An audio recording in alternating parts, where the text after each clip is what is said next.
2, 1. Welcome to the 50 greatest kids' TV shows. A joyous toy box crammed so full of classic kids' shows that you couldn't shut the lid even if you tried. You never get this on Noel Edmonds, do you? Hey, know what I mean? This is what you want. It was such an incredible chapter in my television life. None of us ever truly grows up, and that's because kids' telly grabs us when we are knee-high to a clanger. I never really knew what was going on. Didn't understand the word. No, but just the way they spoke. Yeah. Classic kids' TV soon becomes part of our DNA.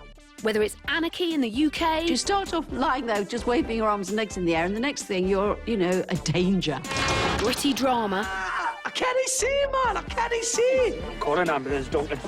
You can't see, man! Or the crudest of drawings. Cartoon Anarchy, because the drawing of it was just like, It freaked me out for a little bit, but then I did like it. Tonight we bring you a celebratory cornucopia of kids' TV delights. So clutch onto your comfort blankets as we take you on a magical journey through the very best kids' TV shows ever. I always put it down to the fact that he wasn't bright enough to be frightened. We were just young lads and a very nice lady mucking about, really, in quite an irreverent way. Are you sitting comfortably? Then we'll begin. Kicking off our countdown tonight, a man with his head screwed on. All of them. W were O were R were Z were E were L were dip. R were U were L were E were S were dip.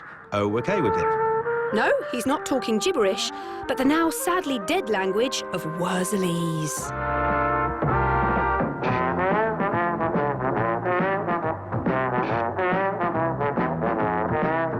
Wurzel Gummidge may be the greatest children's television programme ever made. I know there's a list, and I know he's not up there, but that was the naughtiest person that has ever been invented, and you loved him. You'd make a fine scarecrow, you witnesses. Stand you in the middle of a 10-acre field, you'd frighten every rook from here to Foggy Bottom. For some, old Wurzel was just a sweet, daft scarecrow, but for many kids, he was straight out of a horror movie. Nightmare on Scatterbrook Farm. Wurzel Gummidge, who I look a bit like today, he used to be able to take his head off and put new heads on. It freaked me out for a little bit, but then I did like it.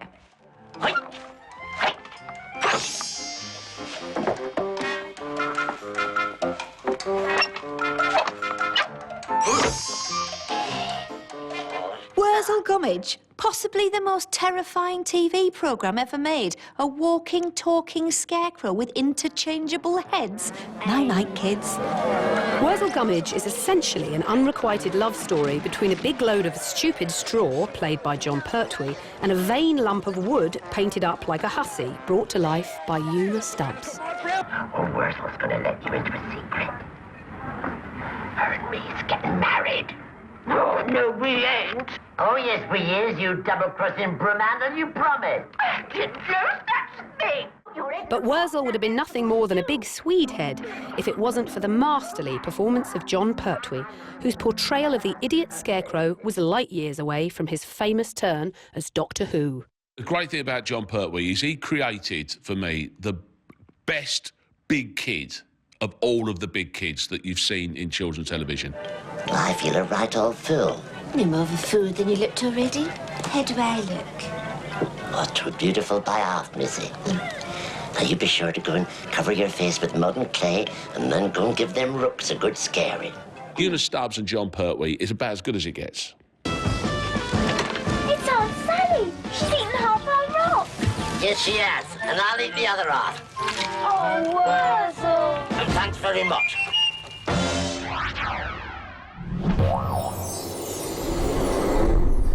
Everyone knows the song to it. Postman Pat, Postman Pat, Postman Pat, and his black and white cat. It's probably the most celebrated rhyming couplet in the history of the English language. Lucky his name wasn't Jake. He'd have had to have had a snake. That would have been awful. I tried all sorts of other names, you know, Postman Matt and Pat the Postman, but it came out as Postman Pat in the end. I don't know why you'd want to be a postman. I mean, obviously great job, but like to actually grow up and say, I want to be a postman. But I remember saying that to my mum and dad. Growing up, Postman Pat was a staple in my household. I've even been dressed up at many village fete as Jess the cat. I love that he's got Jess the cat. Everywhere he goes, this cat comes with him. Jess is always there as a foil. Of course, it gets more active as well and leads Pat into difficult situations. Jess, come on. Pat's been posting since 1981, but kids today need more than just a cat, a van and Mrs. Goggins. They want to see Pat fly. It's almost like mission unpostable sometimes.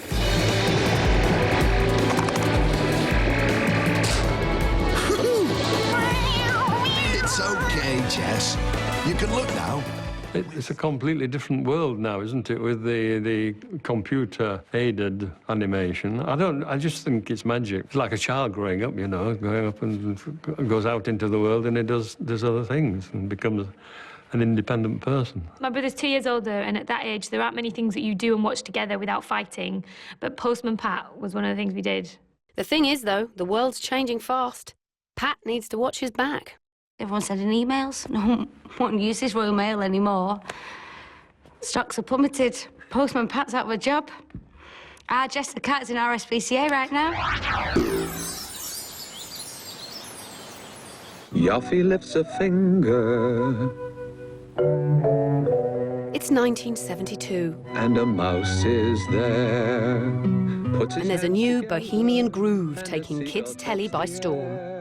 Finger bobs. That was his name, Yoffie, wasn't it? He had a bald head. Weird-looking guy with a beard and... I always found his fashion sense very strange. But he would wear a grey polo neck jumper with a cravat. I've never seen anyone else pick up that particular fashion style. Rick Jones was the human face of this show, which really did just involve bits of folded paper being fingered by a Canadian interloper. Listen to this, Gulliver. There was a seagull, and there's a tortoise, and I remember there was a shrimp as well. How many people don't take the top off a shelled prawn and stick it on their finger and do just a little bit of finger bobs? Scampy. Yeah, you do. I am the mouse called Finger Mouse, the mouse with guts and verve. Yoffie often used Finger Mouse as a sort of errand mouse, sending him on quests to find everyday items for some art or a story.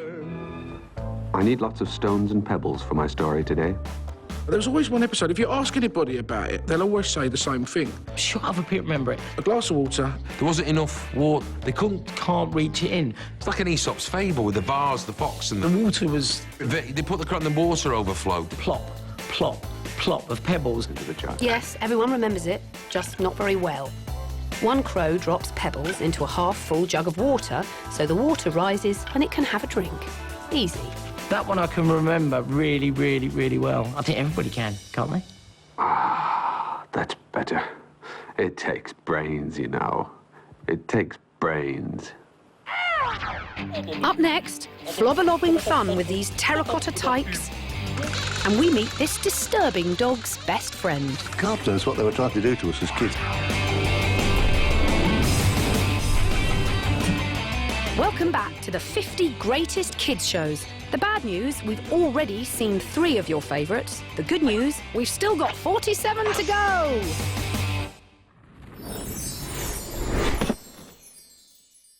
Then, if you remember, we were interested in approximating functions which were defined over a finite interval, and we used polynomial functions to approximate them. This is a pretty good example of what maths on TV used to be like in the 1970s. And then this man came along. Boing! I was terrible. I left school with 2 O-levels. One was maths and the other one wasn't. But I love maths and I was brilliant at maths. And then eventually somebody said, if you had your own programme, what would you write about? And I said, maths. And I wrote Think of a Number. Think of a number between 1 and 10. 7. Correct. Johnny Ball was the mad scientist, but he was also the slightly crazy uncle. If Johnny Ball had been teaching me maths, then I would have been a genius, I'm sure of it. In writing my programmes, I never, ever, ever consider the age of the audience. The audience are very clever, and if you paint the right pictures, then they'll follow the pictures and go with you. With a little more than a few props, a shy live audience and a winning smile, Johnny somehow made after-school learning seem fun as he explored all kinds of topics. We did a programme on jewellery, and that was the biggest insurance day the BBC ever undertook. This collection is worth, well, millions of pounds. And I was wearing about £200,000 worth of gents' jewellery in the last shot. £3,500? And during that show, as I talked to my main camera, there was a bouncer each side because of security. Oh! And we actually switched the recording day a day early to fool anybody because they knew all this stuff was going to be there. And what happened? Nobody came near us. There was no threat. But in the offices, they nicked all the computers while the concentration was on the studio. The robbery could have been avoided if the computers had been safely stowed in the show's special cupboards, where, of course, stashed all his gold. What everybody wanted was one of those walls where you could open up a cupboard and behind it would have these sort of gizmos and you'd see him switching off things and turning things on. It was a very tactile sort of presenter. And I think that was one of the things that Johnny Ball really brought to the programme, was that sort of breathless enthusiasm. Yes, Johnny Ball could even make a song and dance out of the periodic table. There's sulfur californium, fermium, berkelium, lawrencium, mendelevium, einsteinium, nobelium, and argon, krypton, neon, radon, xenon, zinc, and rhodium, and chlorine, carbon, cobalt, copper, tungsten, tin, and sodium. Bum, bum, bum, bum.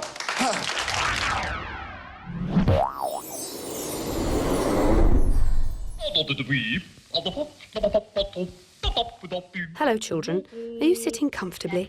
Then we'll begin by telling you about Watch with Mother, the kids' telly collective which brought us two drunk gardeners talking gibberish and a pandy called Andy, amongst many others. Are you waving to him, children? He likes you to wave. Nowadays, when you watch a kids' show, it seems to be about a load of cars or jets or robots fighting each other to the death.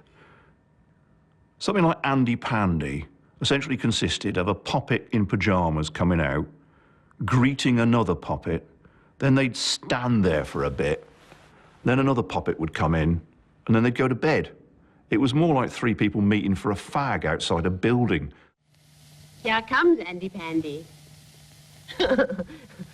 He's going to make Teddy get out. Come on, Teddy. Out you come. Andy was actually based on the young son of Audrey Atterbury, the puppeteer who pulled the little clown's strings.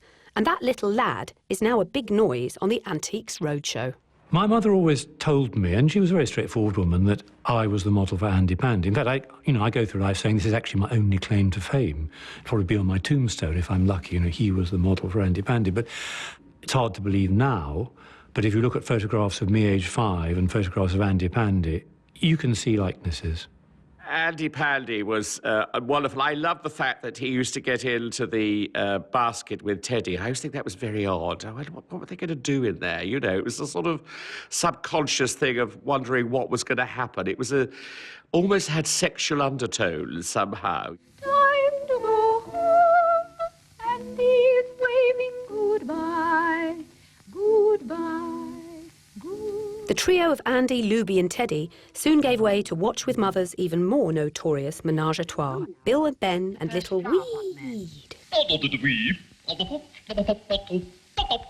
I did used to watch Bill and Ben quite a lot. I used to like that. Bill and Ben, the flower pot men, who talks as if they've been 6 hours down the pub or a flop.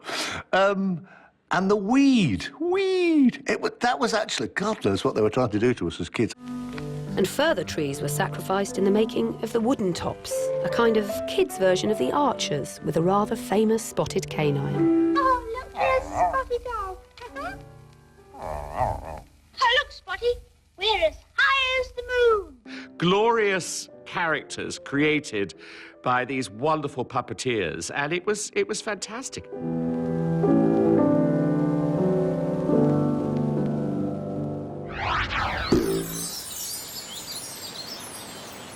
His name's Bob. He's a builder, and every day he's going to build something.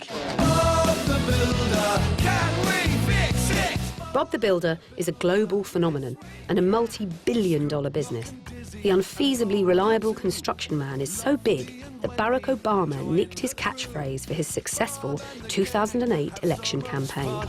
Yes, we can. He's not paid any royalties, actually. We should write to him. Or perhaps Bob could run for president. After all, he can fix anything.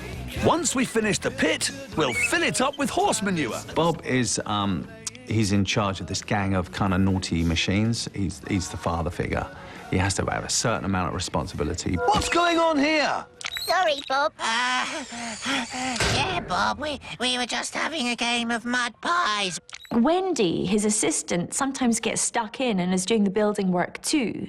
I think that's quite cool. It's not just boys are builders and girls are secretaries. Right, Wendy, let's get in a bit of practice before the race starts. Neil Morrissey as Bob's voice is an inspired choice. He had a good singing voice, so he was singing the theme tune, which got released.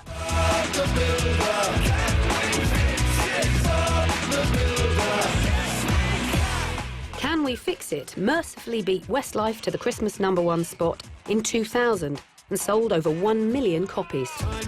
This builder is a hero to wee boys, so boys watch this and they want to be a builder. Yep, kids all over the world love Bob. He's Bob der Baumeister in Germany, he's Bob le Bricoleur in France, and in Australia he's Bob the Builder, same as he is here. Looks like your pineapples are going to be heated by horse manure.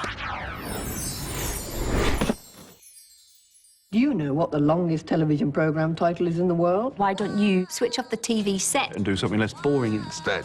See how I run out of breath there. Why Don't You had the simple aim of stopping kids watching so much damn telly.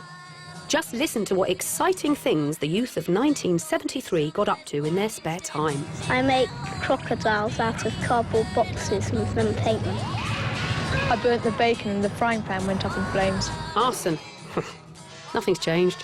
Why Don't You was on during the school holidays. Very occasionally it was on a Saturday, but it was the thing to watch. It was like Blue Peter combined with the double-deckers, combined with the Children's Film Foundation, combined with Outward Bound courses, combined with the Village of the Damned. Anna and I are making some carnations out of paper tissues. I absolutely loved Why Don't You, because they would give you brilliant ideas for making stuff. So I was there with my Pritt stick, with my bits of paper all ready to roll. In fact, I remember watching one episode where they were making ham and cheese sliced snacks. Then you get a cocktail stick and you stab it, I suppose. It's riveting.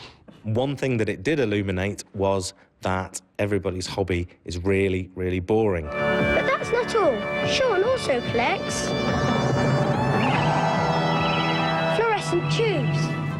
So that's Why Don't You, then?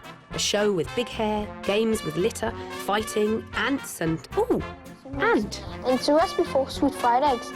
And the funny thing is, it's got nothing at all to do with eggs, right? Yes, that really is the ant part of Ant and Dec.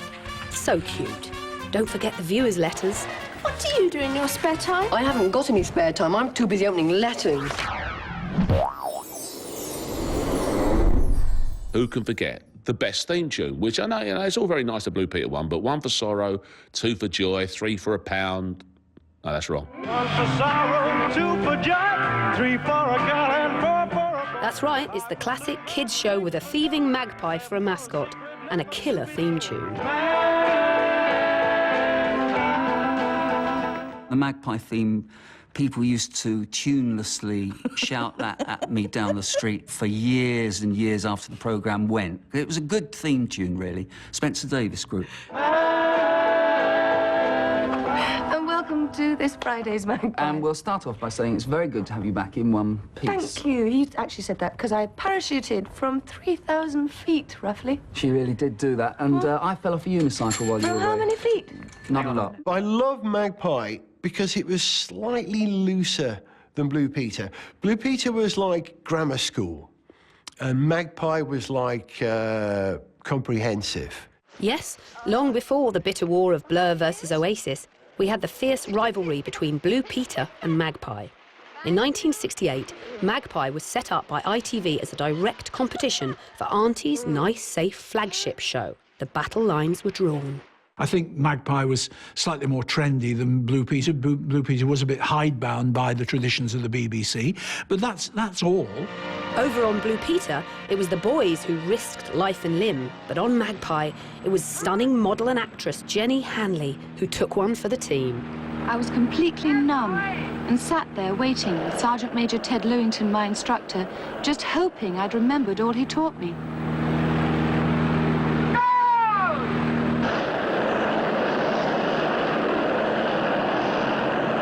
The great thing about having Blue Peter as well as Magpie was the fact that we were obviously almost after the same stories all the time. And so, because we had to work hard to get the good stories, it kept both programs fresh. Children fall in love with Sooty. I mean, he's a little teddy bear.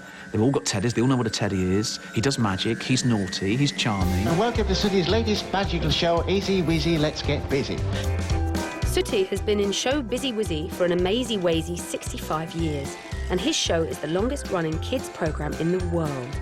Yet creator Harry Corbett discovered the cute, mute bear purely by chance. It was a creation born out of love. Harry was on holiday in Blackpool. He was walking down a windswept pier with his children, and he didn't know what to do with them, and he saw this little teddy bear in the joke shop, and they bought Sooty, and the rest is history. Clever meringue? That's beautiful. Let's see what he says. I think Harry Corbett was very much Sooty's father. He treated him like a child. There is the famous story when the Corbetts were heading off to the airport.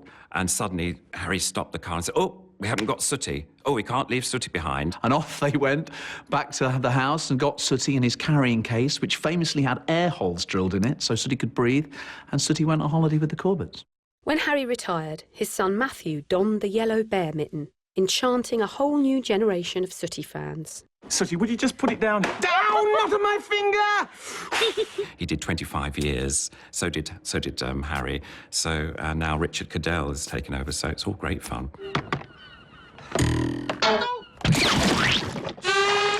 All Sooty's handlers played the fall guy, helplessly at the mercy of the antics of Sooty and his best pal, Sweep.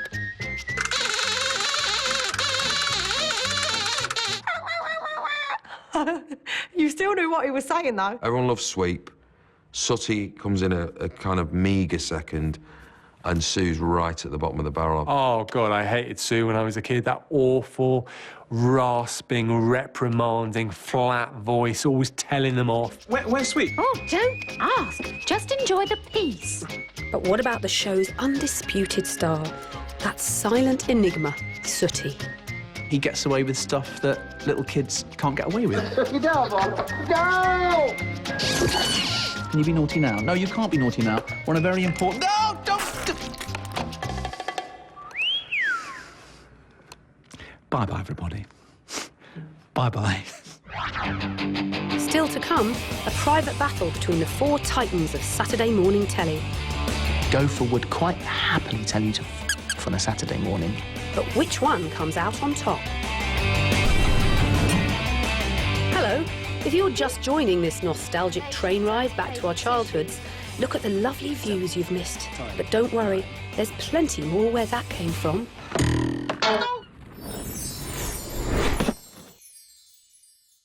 Record Breakers was a kind of programme that you wanted to watch because people did extreme things. Woohoo! Some really stupid things. OK, on your trowels, get set, fire! They were things you could have a bash at home, so it had a slightly interactive element.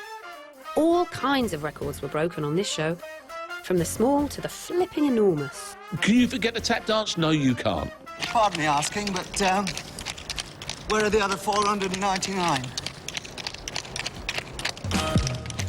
Right here. Record Breakers ran for a not quite record-breaking 29 years and was presented most memorably by the multi-talented Roy Castle. Singer, dancer, actor, comedian, musician, daredevil. Well, he could do anything. I do intend to break one record sometime or other. I've got to get into that book. That book was the Guinness Book of Records, and its co-founder, Norris McWhirter, was the show's big chief of facts. Norris on the spot, on the spot. Norris would be seated in the middle of the studio, surrounded by quite dull-looking children, and they'd fire questions at him. And what's your question for Norris? I've got one. Who made his wife deaf in one ear by snoring? Oh, he was a crane driver, and he snored at 86 decibels in a Hever Castle in Kent. He sat there with his enormous amount of knowledge in his head, and he just answered every question. What's the worst disease you can catch? I think really one of the worst ones is rabies, another one called kuru, which is laughing sickness. And I think those are the two nastiest ones, with the exception perhaps of plutonium poisoning. When Norris wasn't discussing devastating chemical weaponry, one of the highlights of the series was watching Roy himself break a record. This is a man who did 1 million individual taps whilst tap dancing in the space of 23 hours and 44 minutes non-stop. There was the longest rope slide, which was from the top of Blackpool Tower. And the remarkable thing about that was that Roy Castle was terrified of heights.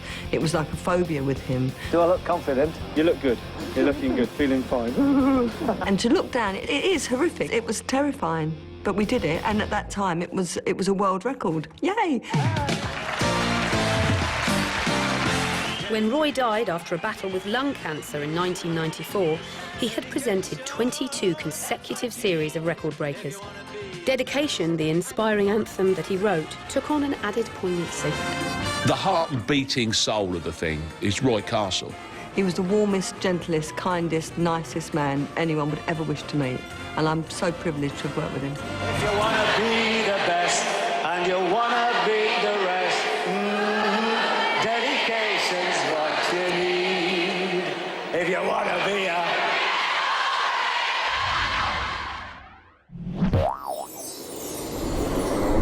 Eastbourne Pom-Pom Girls will offer a pair of pom-poms.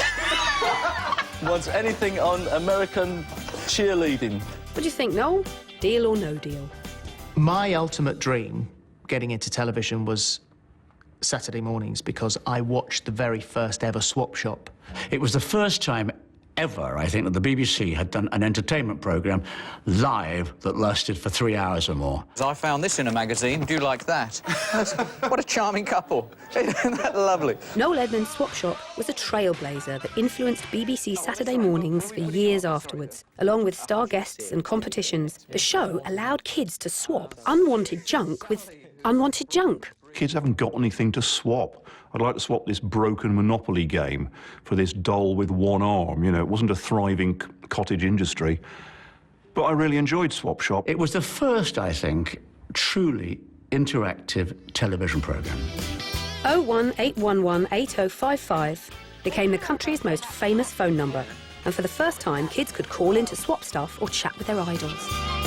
Like to know what you do in your spare time. The big OBs that Keith would go out and do, so it might even come to your town. Once co-presenters Cheggers and Maggie Philbin broadcast all the way from Bruges, where swapping took a backseat to chat about Belgian commerce. Maggie, do you think we should go off and do a bit of shopping and get something before we go back? I brought you an egg to keep you going there. Oh, thank you very much. Swap Shop was special right from the word go. I was a big fan of Noel Edmonds. I loved his breakfast show when he was on the radio. Noel has that wonderful knack of just being natural with anybody. Just while we got you here next to the table, can you show me the ideal position for... Don't look at me like that. It was a good show, you know. It was slightly daft and silly. Noel Edmonds, he likes to giggle a lot, you know, like a psychotic dictator. Stop laughing, Noel. I need to know if Karen Hussey will swap my Care Bear collection for her hair crimper.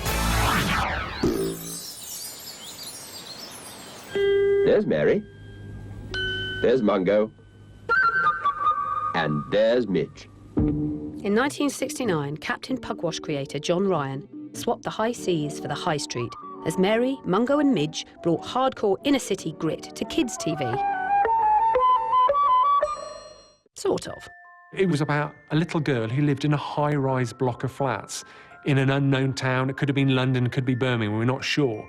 And she lives there with her dog and her mouse. It was absolutely beautiful. Nobody had seen such an urban setting in a kids' TV show before. And for that to come from the same man who made a very traditional show, like Captain Pugwash. It was very unusual. It was groundbreaking. My voice was selected to be the voice of the little girl. Goodbye, boys. Don't be long. That was funny because the BBC they sent us a recording of plummy-voiced women, you know, being the voice of Mary, and each one was worse than the last. And I said to John, why don't we try Isabel? That was good, Mungo. The most important thing for me was that I also earned £4 a session. You're the best prize I've ever had, Midge. And most famously of all, they go up and down the lift shaft to their flat and down again. Music would go da-da-da-da-da-da-da-da-da. Interestingly, the character's lip-syncing is done by hand and didn't always go to plan.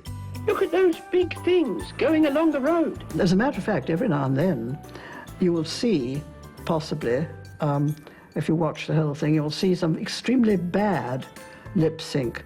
I've won! I've won!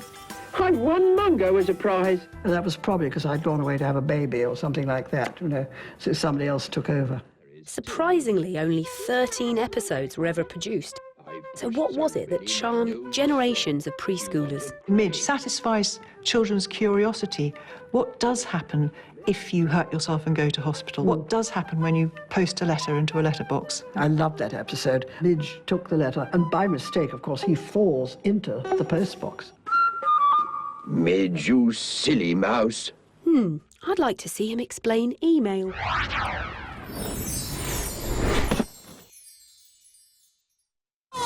Just when you thought it was safe to leave the nursery, along came the Tweenies.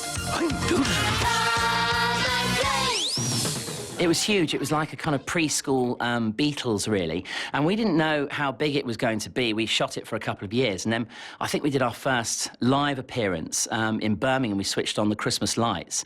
I think they were expecting, you know, 2,000 or 3,000 people to turn up at Victoria Square there. And I think we had something like 15,000 people turn up. And it's our first outing. And we were like, whoa, this is huge. And yeah, it was phenomenal. It might have won BAFTAs, made millions, run to 360 episodes and brought unbridled joy to innocent toddlers, but parents were not quite so keen. The Tweenies is just horrific. It's just a bunch of mutants jumping up and down, pretending to be, I don't know, I think they're meant to be social workers who sing. It's meant for kids, not parents, ready to commit tweenicide. And the show's creators were on a mission to convert their children and got it spot on. What we wanted to do was, very simply, a programme where it was 4 kids in a room. And preschool kids coming up would recognise themselves. There had to be something in each of them that the children would recognise and say, that's me. Hey, you two! Oh, this is our ship. You just can't come on board without asking. I think everyone had their own individual favourite, of course, but everyone loved Doodles. And he started off as a dog that didn't say much. He just did a few barks and bits and pieces, but then he ended up with quite a lot of dialogue. He was an agony dog. That's true. Well, that's shoe business. Tweenies really hit the mark and, you know, came to the market at the right time. And, yeah, it was a phenomenon, really. One lesson we all learned as children was don't be a litter bug. But if no one ever dropped litter, these poor guys would be on the dole. I think there's something charming about the Wombles. What is a Womble? Strange rodent-like characters. Wombles lived underground in lovely little burrows like hobbits or dwarves. This is the home of the Wombles. And they had lovely cosy names like Bulgaria and Tomsk and things like that. Orinoco was my favourite. Where is Orinoco? There he is, late as usual. Sorry, I was just having an extra 40 winks. Bernard Cribbins was the king of kids' TV narration in the 1970s and 80s. You just want something that's going to be soothing. Bernard Cribbins, perfect. Now I must get these emergency rations ready for the boys. The actual characters themselves are so mystical. They come up and they get the litter, and you're not supposed to see them. Eco-warriors tidying up the common. Children believed that they were real. Children would go on the common and drop their litter, hoping that a womble would rush out of a bush and actually recycle their litter that they dropped. I think the Wombles were way ahead of their time in terms of the ecology message. Mike Batt's Wombles theme was almost as popular as the Wombles themselves. So Mike wrote more wombling tunes, and soon the Wombles were wombling onto Top of the Wombles, I mean Pops.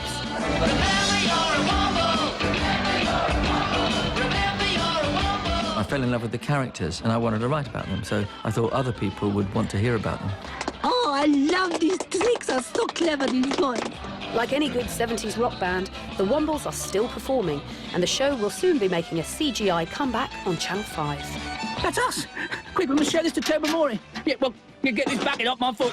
Look, I feel like Long John Silver.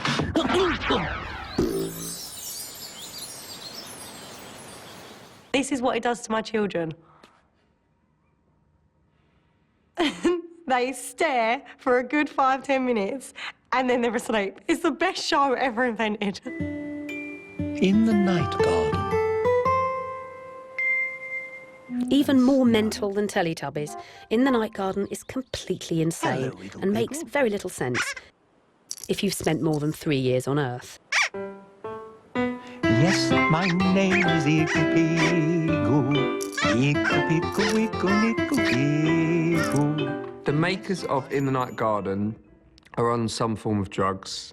I think Iggle Piggle, and even just the narrative of it, it's just like, it's kind of, you watch it and you're like, there's something wrong with this. It's a bit weird. Whoever came up with it is like a baby whisperer, because the things in the Night Garden, I cannot conceive of how you would think them up. They're so surreal and weird. It's the Ninky Nonk. For a start, the trains are rubbish.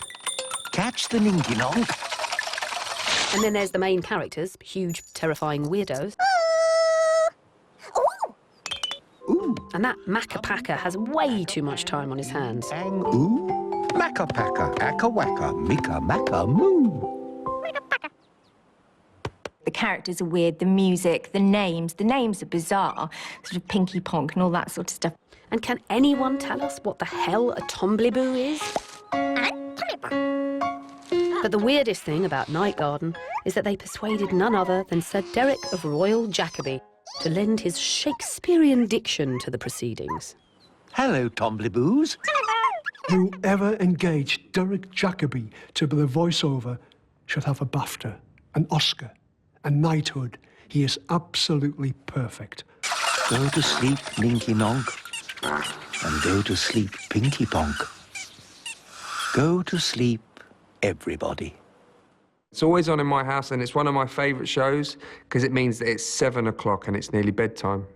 And for me, when it says good night, Iggle Piggle, good night, everyone else, it's the best feeling ever because you just know, oh my God, half hour, he's in bed.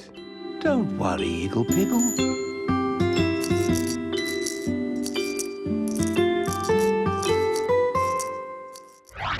Stay tuned as we explore the murky depths of puppetry, a fox with a demonic laugh, and an emu that deserves an Asbo. What is going on with this bird? It's mental. We're busy counting down the 50 greatest kids shows. It's a bit like looking at old photo albums, only much more fun. And now this. He's the sort of glove puppet you'd like to go to the pub with.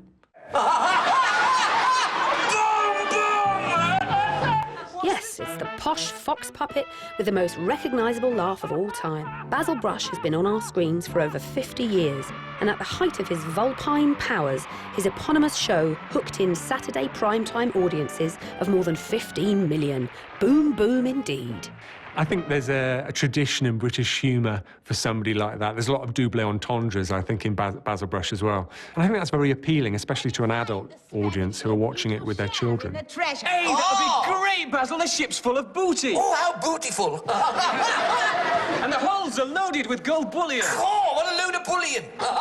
Long before he created Bagpuss and the Clangers, it was Peter Firmin who brought the foolish fox to life. this character, which had no name. It was just a fox, and I thought hunting, shooting, fishing type fox, like Terry Thomas with teeth. You know, that was really the basis of the ideas. And so I made it, and I made this fox with a bit of real fox. I went to a furrier's and I found a real fox's brush, and made this thing. Authenticity is one thing, using a real fox's tail, but there's always the risk of Basil getting brush rot. He was doing a royal show, Princess Margaret, and she said, could I try the puppet on? And one of the equities, so she put the puppet on, and she went, ooh, it feels horrible. And suddenly there was somebody to take the puppet away. It was full of sweat and maggots, and she couldn't handle that. Sorry to disappoint you kids, but Basil was actually a puppet, operated and voiced by a man called Ivan Owens, who protected his identity so carefully that no public pictures of him exist whatsoever. But his laugh lives on.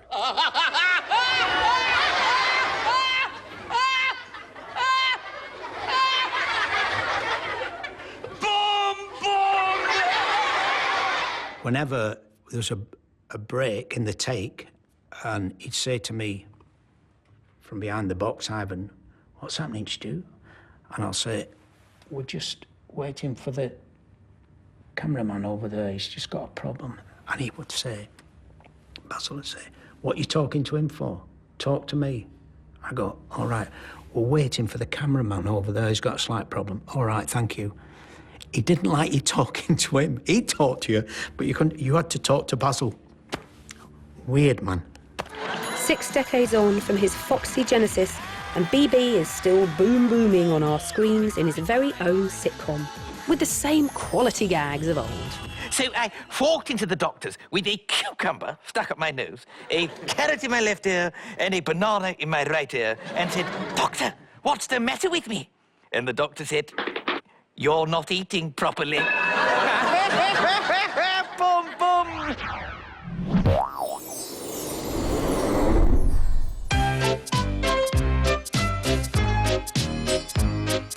Long before Leaves on the Line and The Wrong Kind of Snow came the little train with a scary face and his cute chuff-chuff chums. And who better to read their adventures than the best singer out of the Beatles? The driver won't choose you again, said Gordon. He wants strong engines like us. I wonder at what point you go, I know who will get to be the voice of Thomas the Tank Engine. Let's ring Ringo Starr. And also, I wonder at what point he went, that's a great idea, I'll do that. And Ringo was always a little bit slow and talked like that, and I loved it. His voice was perfect. Afraid of the dark. Deary me, we almost forgot to mention the morbidly obese man who is always out to spoil Tommy's train-based hijinks. He ate all the pies, and he's in control. I would like you to go to the harbour tonight to collect something rather unusual. I don't know whether... Are you allowed to say the fat controller anymore? Probably not. But health and safety, stop that. Be outraged at that. Probably can't say that. Overweight controller, the controller with the food relationship issues. Big-boned bosses aside, let's face it, you can't go wrong with kids and trains. It's the dream ticket.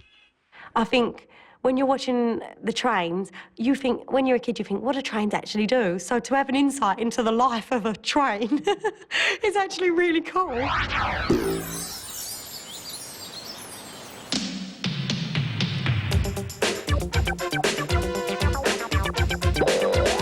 Biker. Ooh! And a little dude would jump up. It was a great concept. An out-of-school Grange Hill. This was really great to see something regional. Because all of a sudden there was this strange accent, and it was from Newcastle. What we discovered is that kids all over the country, they used to try to speak Geordie in the playground. If you've not heard from them in a couple of days, I'll give them a call. You know, so kind. Here was a youth club heaving with teens grappling with adolescence, and Biker Grove refused to duck the big issues, like lead character Noddy's pubescent awakenings. They had a huge storyline where Noddy was coming out as gay and was exploring his sexuality.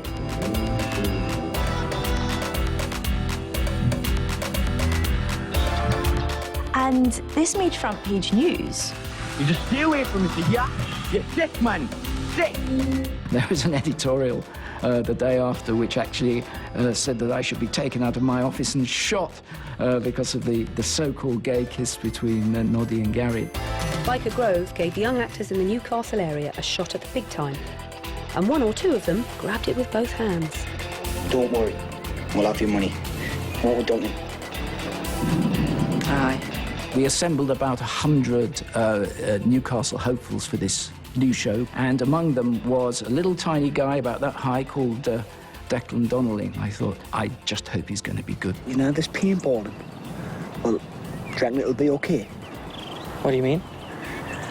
Well, the guns and that, they seem pretty powerful though, don't they? The most outstanding storyline on Byker Grove would be, without doubt, the blinding of PJ. An entire generation of children has been terrified by the notion of going paintballing.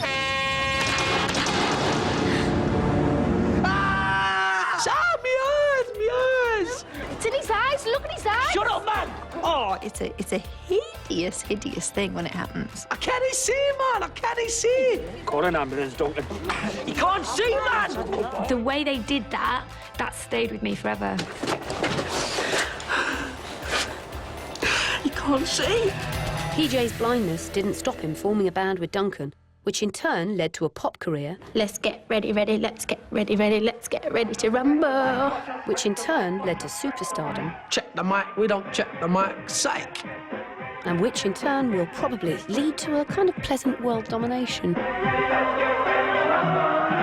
Straight up proving, we can get you grooving, this track booming, it ain't no hype. I have a copy of the single Let's Get Ready to Rumble. I do not mind admitting to. It's better than the Sex Pistols, I think. Bite, bite, bite, bite, groove. Yeah!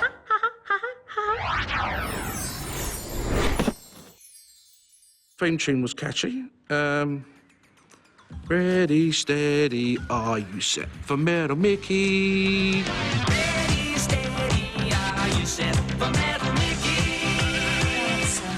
Oh, Mickey, he's so fine. A disco dancing robot created by a smart-ass child boffin who gets off his tits on atomic thunderbusters and has a voice like an upbeat Stephen Hawking. And was directed by non-metallic Mickey Dolenz out of the Monkees. What's not to like? He was a kind of a disco robot, wasn't he? It was a sitcom with a disco robot. Very 80s. He's lovely. Matt Lucas has a theory that all robots are gay, and I can't really see that Metal Mickey is homosexual. C-3PO, definitely. All right, how do you know everything? I don't know. Ha! Well, I don't think you're that good. Can you play darts?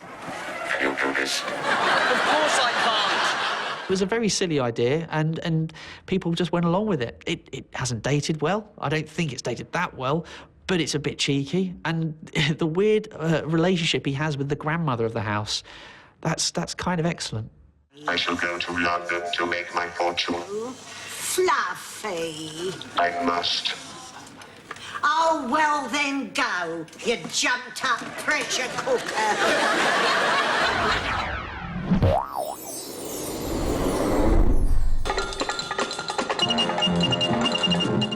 Hello again.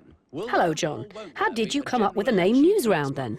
It was a bit like a paper round, so a lot of 10, 11, 12, 13-year-olds were delivering papers in those days, and I was delivering the news to the age group, so it was, paper round, news round. Definitely watched Newsround because I felt like I was part of society. Newsround was the first time that any television station anywhere in the world had thought about doing a proper live news bulletin for children. But surely the last thing most kids want to do is watch boring old news. They prefer hopscotch, He-Man and homework. So how did Newsround lure them in? The great success of the programme was that it didn't go on for very long. It's only 6 or 7 minutes. You've got to give stuff that kids care about, kids are going to engage in, and tell it in a way that doesn't upset them or shock them, but informs and engages them. Not an easy job. Attempts are still going on to get some kind of permanent peace between the Jews and the Arabs in the Middle East. I always watched it because it was on before Grange Hill. So the programme you wanted to watch at 5:10, you sort of had to sit through Newsround to get to it. And that was always the Newsround trick, that you've got to sort of take your medicine and they'll try and sort of slip in a bit of fun. A vicar in Appledore in Devon has just launched his own pigeon post service. John Craven was just a nice man, and you sort of would have been quite happy for him to be your uncle. He owned that show. He was the sort of Don of news completely. It really was a big responsibility doing Newsround because the parents of Britain trusted me. When John Craven left John Craven's Newsround, it was clear the show would never be the same again. For a start, the title lost a full 2/3 of its words. But it did mean plenty of new faces were given the chance to match up to the master. I am so proud to have been part of Newsround. Your mums, dads and teachers are going to be given advice from the government about how to look after you. When you become a Newsround presenter, you can't help defining yourself a bit in his terms. You had to try and be John Craven to your viewers. A British man who hoped to become the first person to row single-handed across the Pacific Ocean from Russia to America has had to give up. But Newsround doesn't just deliver hardcore current affairs. It has its softer, fluffier side too, always signalled by two famous words. And finally... And finally tonight, bad news for dinosaurs, or rather for some glass fibre models of dinosaurs at a factory at Scunthorpe in Lincolnshire. A lot of people are remembered for television programmes that they personally would prefer to forget. I'm very proud to be remembered for Newsround.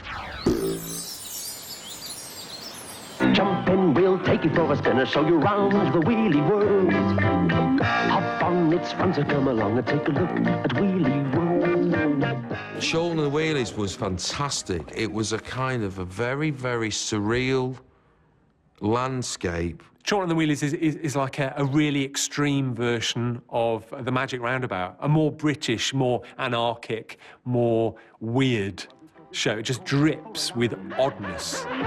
We've got Chorlton and the Wheelies is one of the great forgotten classics of kids' telly. It starred a happy fat dragon, an evil Welsh witch who lives in a kettle, and a load of baked spuds on skateboards, tear-arsing around. It was really rather good. I had this dream, right, of a world in which you've got heads on wheels. I know you're looking at me as if I'm gone a bit simple, and I don't blame. It is weird, isn't it? And he's not wrong. Boy, is it weird. But what truly sets Chorlton and the Wheelies apart is its clinically insane central characters. Bye-bye. I mean, adios, little old lady. He had a funny mouth that he used to tell, hello, little lady. He had a really northern voice like that. He used to go, oh, hello, little lady. And the baddie in it was Fenella, who lived in a kettle. And she was a witch with a massive chin. And she wasn't very nice. And she was Welsh. She was, oh, Chorlton, I hate you, you know. Was smashing, carry on back. And off she went with her sneaky, sniggering assistants hot on her horrible heels.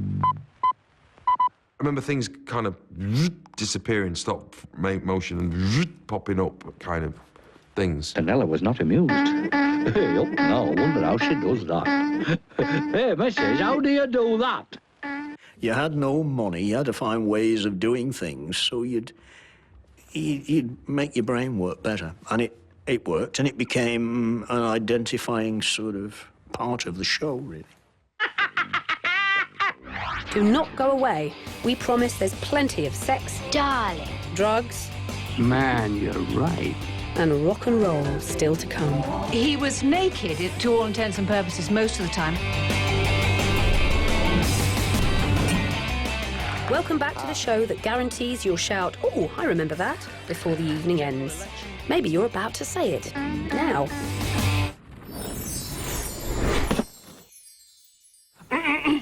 Hello, viewers. Yes, we're on the air at last. This is EBC1. EBC1, part of EMU's broadcasting company, of course, gave a startling glimpse into how telly might look if it were ruled by a crazy-haired genius and a psychotic flightless bird. ABC1 was a unique programme of its time. Rod Hull didn't really write it as a children's show, although it was obviously geared that way, but he gave the audience more intelligence than perhaps a lot of children's shows at that time did. Hey, no, Emu. Oi, no, that's the wrong one. No, turn it off. So to spoke to some of the marchers. That's the Archers, a country story of simple folk. I remember there were foam rubber radios, old wirelesses, that went EBC1. So turn on to EBC News. This was Rod's own surreal world, a ramshackle, brilliantly amateurish TV channel that he struggled to hold together. As a child, you're genuinely thinking, what is going on with this bird? It's mental. Emu was surprisingly docile much of the time on EBC One, but Rod let him off his leash, if not his arm, in the riotous Emu reports, where GBH was pretty much inevitable. The best one, if people remember, when he was in the supermarket. You see some form of slapstick genius, because he should never have come out of that freezer. He shouldn't have come out alive. She's supposed to take them out.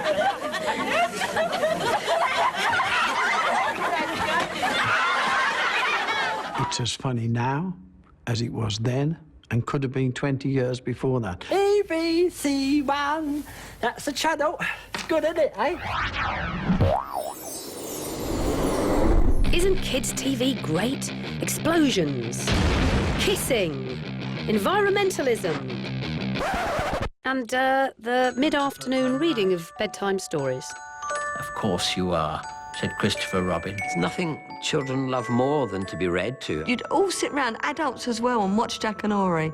When I think back to my childhood and I think about reading stories, the voice that's going on in my head is the voice or voices of Bernard Cribbins. Bernard's enthusiastic reads included gripping and evergreen adventure stories. She told him to deliver her to the palace and then return to the cottage to look after her sisters. Just such a lovely voice, such a nice way about him, a way that suggested he'd be a really lovely granddad. They cast it so well. They would choose people who didn't just have lovely voices, but were really able to communicate with children. Why would you watch telly to see someone read you a book? Someone can read your book next to you. You don't need to see it on telly. Strong words. Nevertheless, stars queued up to read a book in that armchair. Judi Dench, Michael Palin, Maggie Smith, even Prince Charles. Oh, it's like a night at the BAFTAs. The lord of storytelling was probably Kenneth Williams. Who brought his comedy persona to the silliest and funniest tales. Giggled Baron Bothways, squirming about all ways at once because he was terribly ticklish. When I did it, it was like this lunatic pouring sweat, kind of, dragging it through, trying to give birth to the story. But when Sylvester McCoy had to clatter through the hugely popular feel-good family favourite, Charlie and the Chocolate Factory, in half the time usually allotted to storytellers, he quickly descended into his own private caramel-covered hell. But there must be people working there. Not people, Charlie. Not ordinary people, anyway. Who then? Cried Charlie. Because it was under the pressure. There was no time. My eyes started to water, reading in the heat and the lights. I really was using every ounce of energy. Felt as if I was going through some sort of torture. But it worked. I think everybody can remember certain Jack and Oris as they were growing up. They were a really big deal. Goodbye. Hold the front page. Have we got news for you? Press Gang is a young person's comedy stroke drama set in the newsroom of the Junior Gazette newspaper made by students. Everyone pack up and out. It's 8:30. Time for school. Press Gang is brilliant. I have them all still on video. Shot on film and clearly influenced by slick American productions, Press Gang was a realistic drama that was also very funny. Although writer Stephen Moffat always insisted that it wasn't a comedy. It is absolutely not a comedy. It's a drama with jokes in it, Steve. Top-notch dialogue. You don't like it, do you? See the second T in Gazette? That's the bit you don't like? No, that's the bit I do like. I've got nothing to write with. Yeah, the pointy end. a fantastic cast. Julius Wahala's character was the editor who I had a huge girl crush on. I thought she was amazing. I thought she was so pretty and clever and sparky and funny, hardcore, feisty. And then you had Dexter Fletcher. With a great American accent. I'm having some problems filling out this form. You couldn't give me a hand, could you? Here he comes in, he's got a leather jacket, he does his accent. The whole time you had the, are they, aren't they, going to get it together type thing. Spike Thompson. Of course, the American. Whoa, the frisson, the frisson. In fact, I actually read for the part of Spike before I got Colin. I think they saw that audition when you, well, let's give him the other part. Hi, everyone. Colin? Surprised to see me? Yeah. Colin may have been the comic relief in this drama, with jokes, but Press Gang had a serious side and never shied away from sensitive issues. We did one about solvent abuse. We did one about child abuse, and full on as well. You know, these things had never been tackled in such a way. It was groundbreaking because it wasn't patronising. You've got to look at it like this. Now, somewhere out there's a kid who's going to be reading this paper, who's actually being assaulted, who's actually being abused. What are you going to say to them? Something that has such a lasting impression will always hold me in good stead. So, yeah. Thanks, Press Gang. Cartoon anarchy, because the drawing of it was just like, even the music, just all, just great, just drawn, loved it, loved Rhubarb and Custard.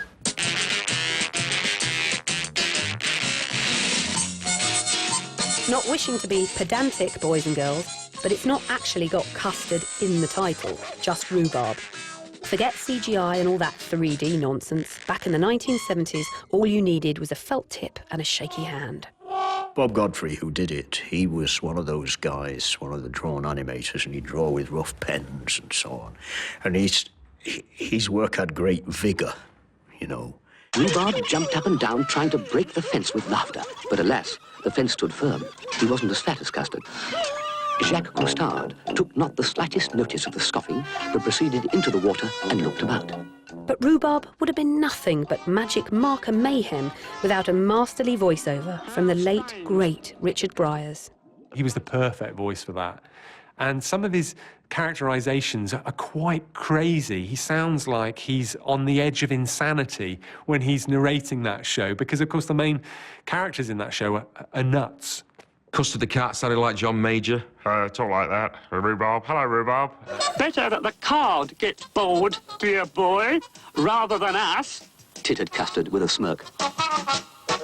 The fact that you had this cat and a dog, those eternal enemies, facing off one another, it's easy, it's relatable, and it was also really well done. I think its appeal still stands. You can still watch it now and take an awful lot of pleasure from it. And when a pigeon landed on Rhubarb's head, Custard laughed till he couldn't stand up. One of these days, you lot will have to find another source of entertainment, mumbled Rhubarb. There are some shows that leave a nice memory, aren't there? And that one leaves a nice memory. Leaves a nice taste in the mouth, I think, does Rhubarb and Custard. For crying out loud, it's just rhubarb, no custard.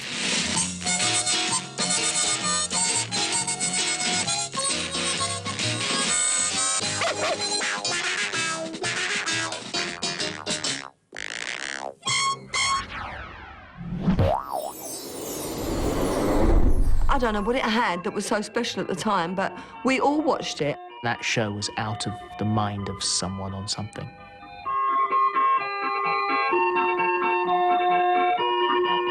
Oh my giddy aunt, it's the Magic Roundabout, the most quintessentially British of all kids' shows. But you know what? It's only bloody French, innit? What she should do. It took Play School presenter Eric Thompson, later to become Emma Thompson's dad, to make the show we know and love today.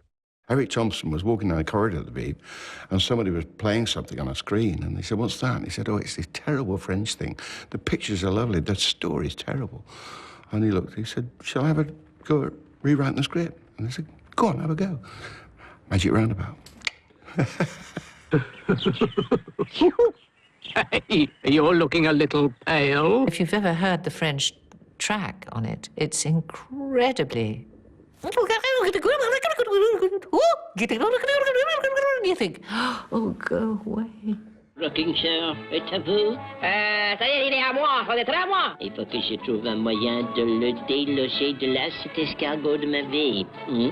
Thompson breathed new life into a host of bizarre characters, including a daft dog called Dougal, a slightly bemused girl called Florence, Brian, an over-eager snail, and of course Ermintrude, the silly cow, unlike Eric's missus, upon whom the character was based. Ermintrude was rather aristocratic in voice, wasn't she? She did wear hats.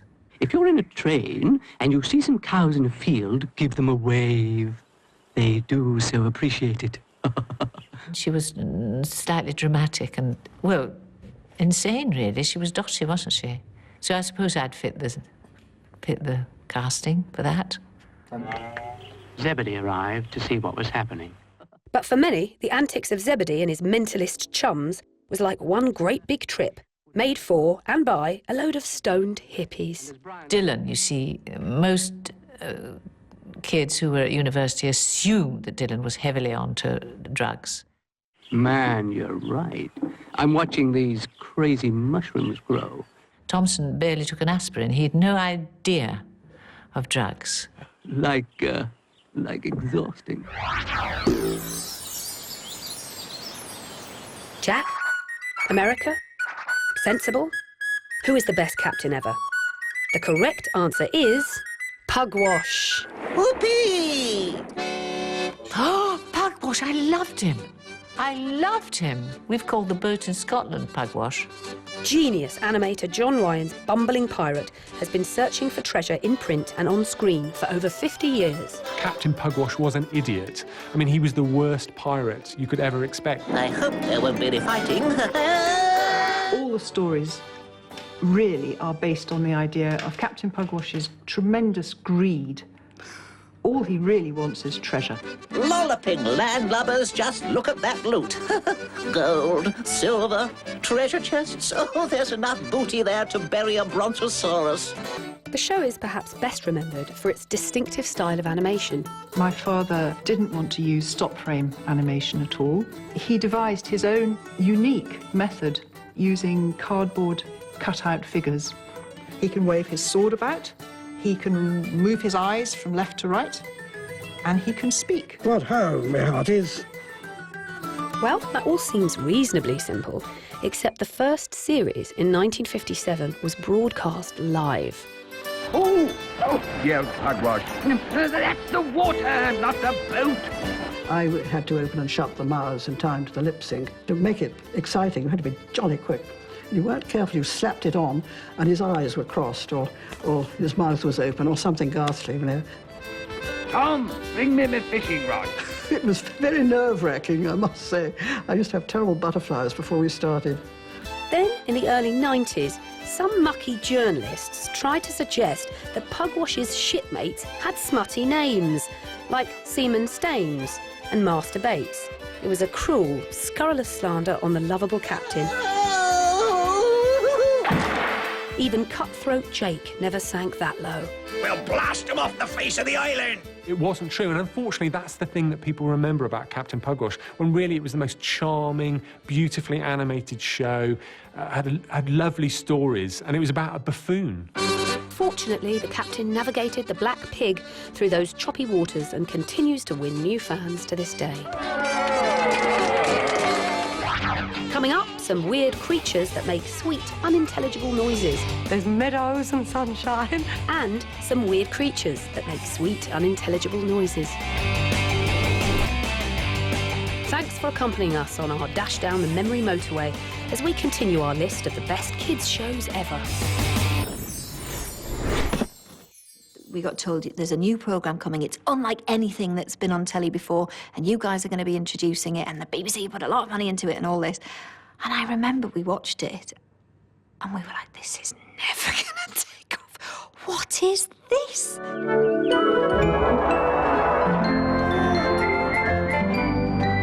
There must be something in some of these shows, especially Teletubbies, where they're all like really high-pitched talking and everything's a bit bouncy and there's meadows and sunshine that really makes kids just stop and stare at it, whether you want to watch it or not. Teletubbies!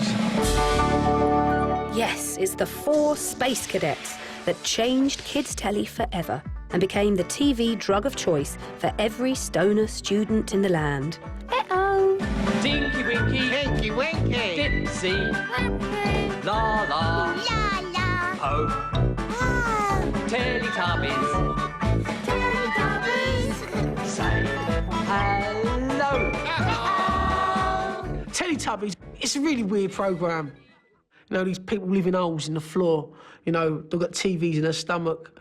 And it's just a little bit, there's a camp one, then there's a macho one, and, you know, it's just a little bit weird. Created by Anne Wood, who brought us Roland Rat, thanks for that, Anne, and Andrew Davenport, a speech therapist turned TV producer, Teletubbies first broadcast in 1997 and was a massive international hit. One day, in Teletubby Land, the Teletubbies were feeling very happy. But our tubby chums weren't so happy when they fell foul of the American Bible Belt, when right-wing evangelist Jerry Falwell accused Tinky Winky of being a friend of Dorothy. What's wrong with a boy clutching a handbag?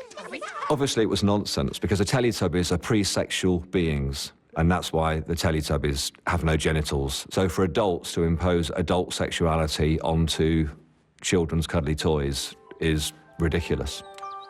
It seemed that controversy followed poor Tinky Winky wherever he minced, because the actor who inhabited him, Dave Thompson, met with the displeasure of programme makers. I got a letter from the accountant telling me that I was fired. And the official reason, it said, we know that you've given it your best shot, but your interpretation of the role has not been accepted. Big hug! You know, I gave it absolutely everything I had. Bye-bye, Tinky Winky. Bye-bye. Sadly, since Dave was just a bloke in a big purple suit, nobody noticed when he was replaced, and the Teletubbies brand went marching on, swiftly turning into a merchandising goldmine. Ka-ching. You know, I can remember people scrapping for the toys at Christmas, and it became huge. But if you'd have asked me at the time to put money on it going somewhere, I can honestly say, nah, don't get it, can't see it. Bye-bye.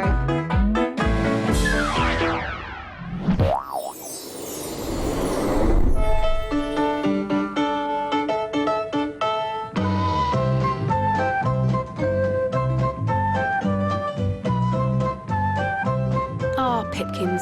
Kids' telly was so much easier in the 70s. If you wanted to create a low-rent Sesame Street, all you needed was a smelly old junkyard and a bunch of scabby-looking puppets, including a has-been old hare.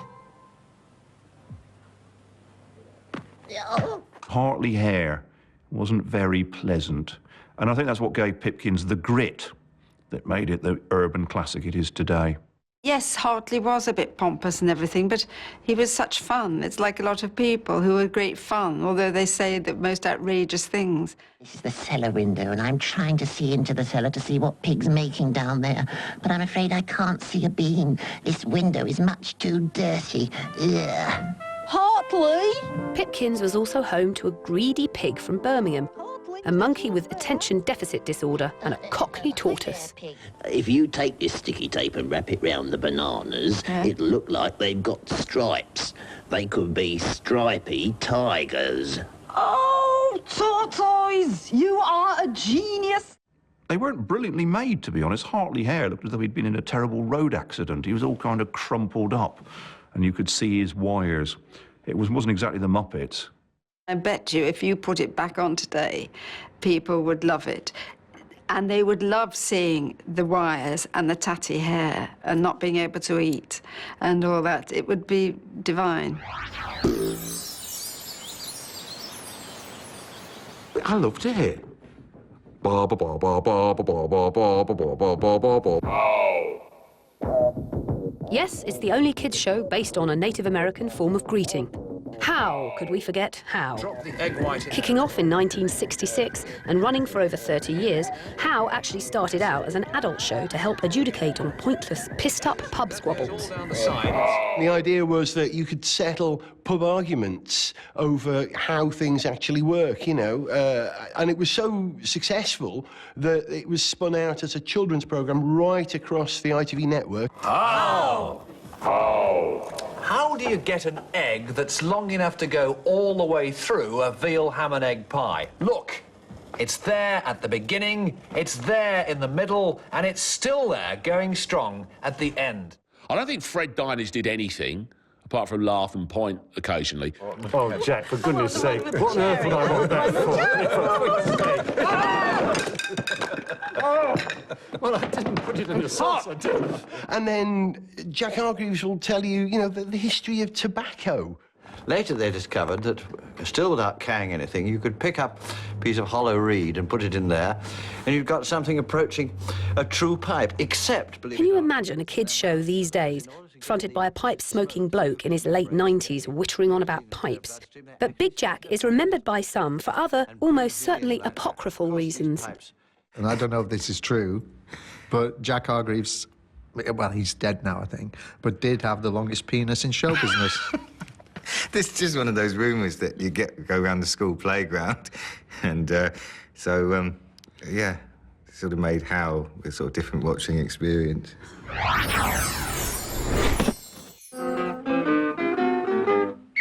Pew, pew, Barney McGrew, Cuthbert, Dibble, Grub. The Godfather? What a load of old crap. If it's the greatest ever film trilogy you're after, then look no further than the idyllic county of Trumptonshire. First, in 1966, came Camberwick Green, then the far from flatulent Trumpton, and finally, this one. The beauty of Trumpton and Camberwick Green and the other one, the third album, is that it's this fantastic miniature world. It's the same as Victorian dolls' houses. It's the same as model villages, which are a massive thing, and toy train sets. Everything in it is perfect. So Windy Miller's windmill looks right, the fire engine looks right, and kids love that. Kids love miniature worlds, maybe because they're less threatening than the real one. Basically, Trumpton was the first ever kids' soap opera. And like all good soaps, it had an old drunk at the heart of things. But Windy likes cider, so he has a drink. He liked his own brew. He was a cider man, proper West Country fella.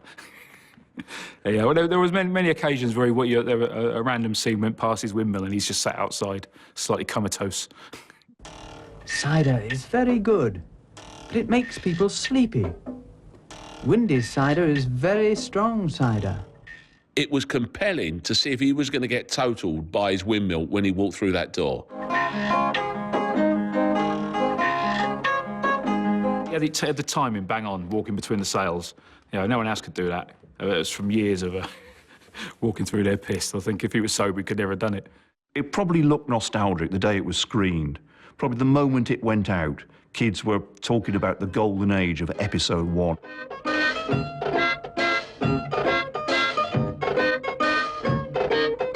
Simple, lovely. What's better than that?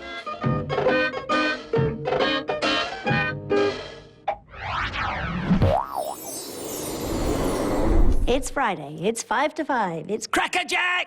Welcome, everybody, to Cracker Jack! Yes, it's appointment TV at its very best. Crackerjack ran at the same time and same day for 29 years, outliving its first two hosts, Eamon, This Is Your Life, Andrews, and Leslie, Come On Down, Crowther. Then came Michael Aspel, but Crackerjack's true golden age was the mid-70s, when it was fronted by Ed Stewpot Stewart. I think it's that feeling of Friday, of coming along. It's the end of the week, the end of the school days. They've got the weekend ahead of us, and there it was this delightful kids' programme. Crackerjack was a good old-fashioned light entertainment show, sort of music hall for kids, only with even worse jokes. Could you a cup of char? You the gaffer then? Oh, at your service, your esteemed pudding. How dare you call his royal nibs a steamed pudding? Men have been decapitated for less than that. Yeah, and I've chopped off their flipping nappers and all, ain't I, eh? It was a bit like something you'd go and see at a slightly tatty Brighton end of the pier venue. And I think that kind of gave it its charm, because children love that. If this song had been sung,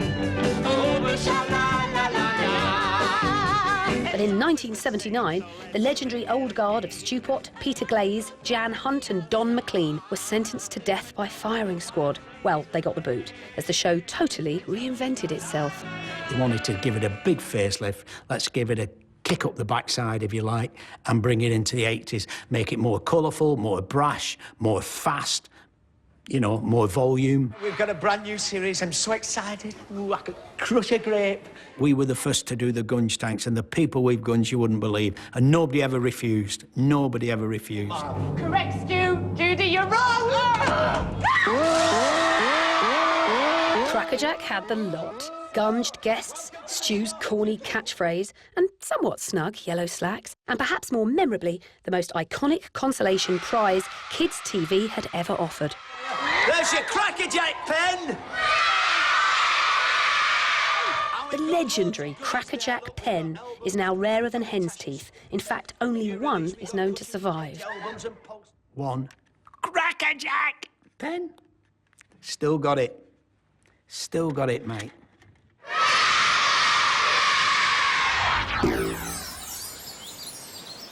I was really excited when Chris Bellinger, who was a sort of guru of Saturday mornings, phoned me up. Hello? Yes? Yes? Yes? And his precise words were, do you want to come and play? And I thought, you bet your ass I do. Before TV chefs outnumbered actual humans, Saturday morning telly was bursting with swinging pants, pop stars on phones, gallons of gunge and lustful gophers. Going Live was the best secret adult stroke children's show. 5, 4, 3, 2, 1, go. Here it comes, watch this.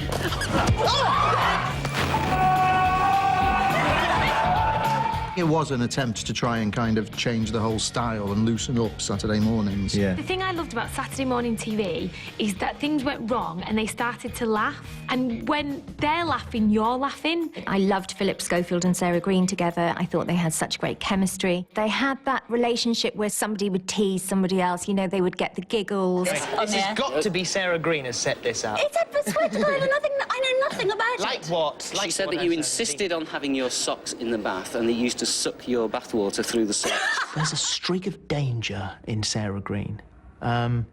She could brilliantly lead you astray, and then you turn around and she's left you isolated and be laughing somewhere else. Oh no, now what's she got planned? Phil and Sarah were joined by a sweet, innocent ball of fur called Gordon, beloved by younger viewers. Very nice to you. If only they knew.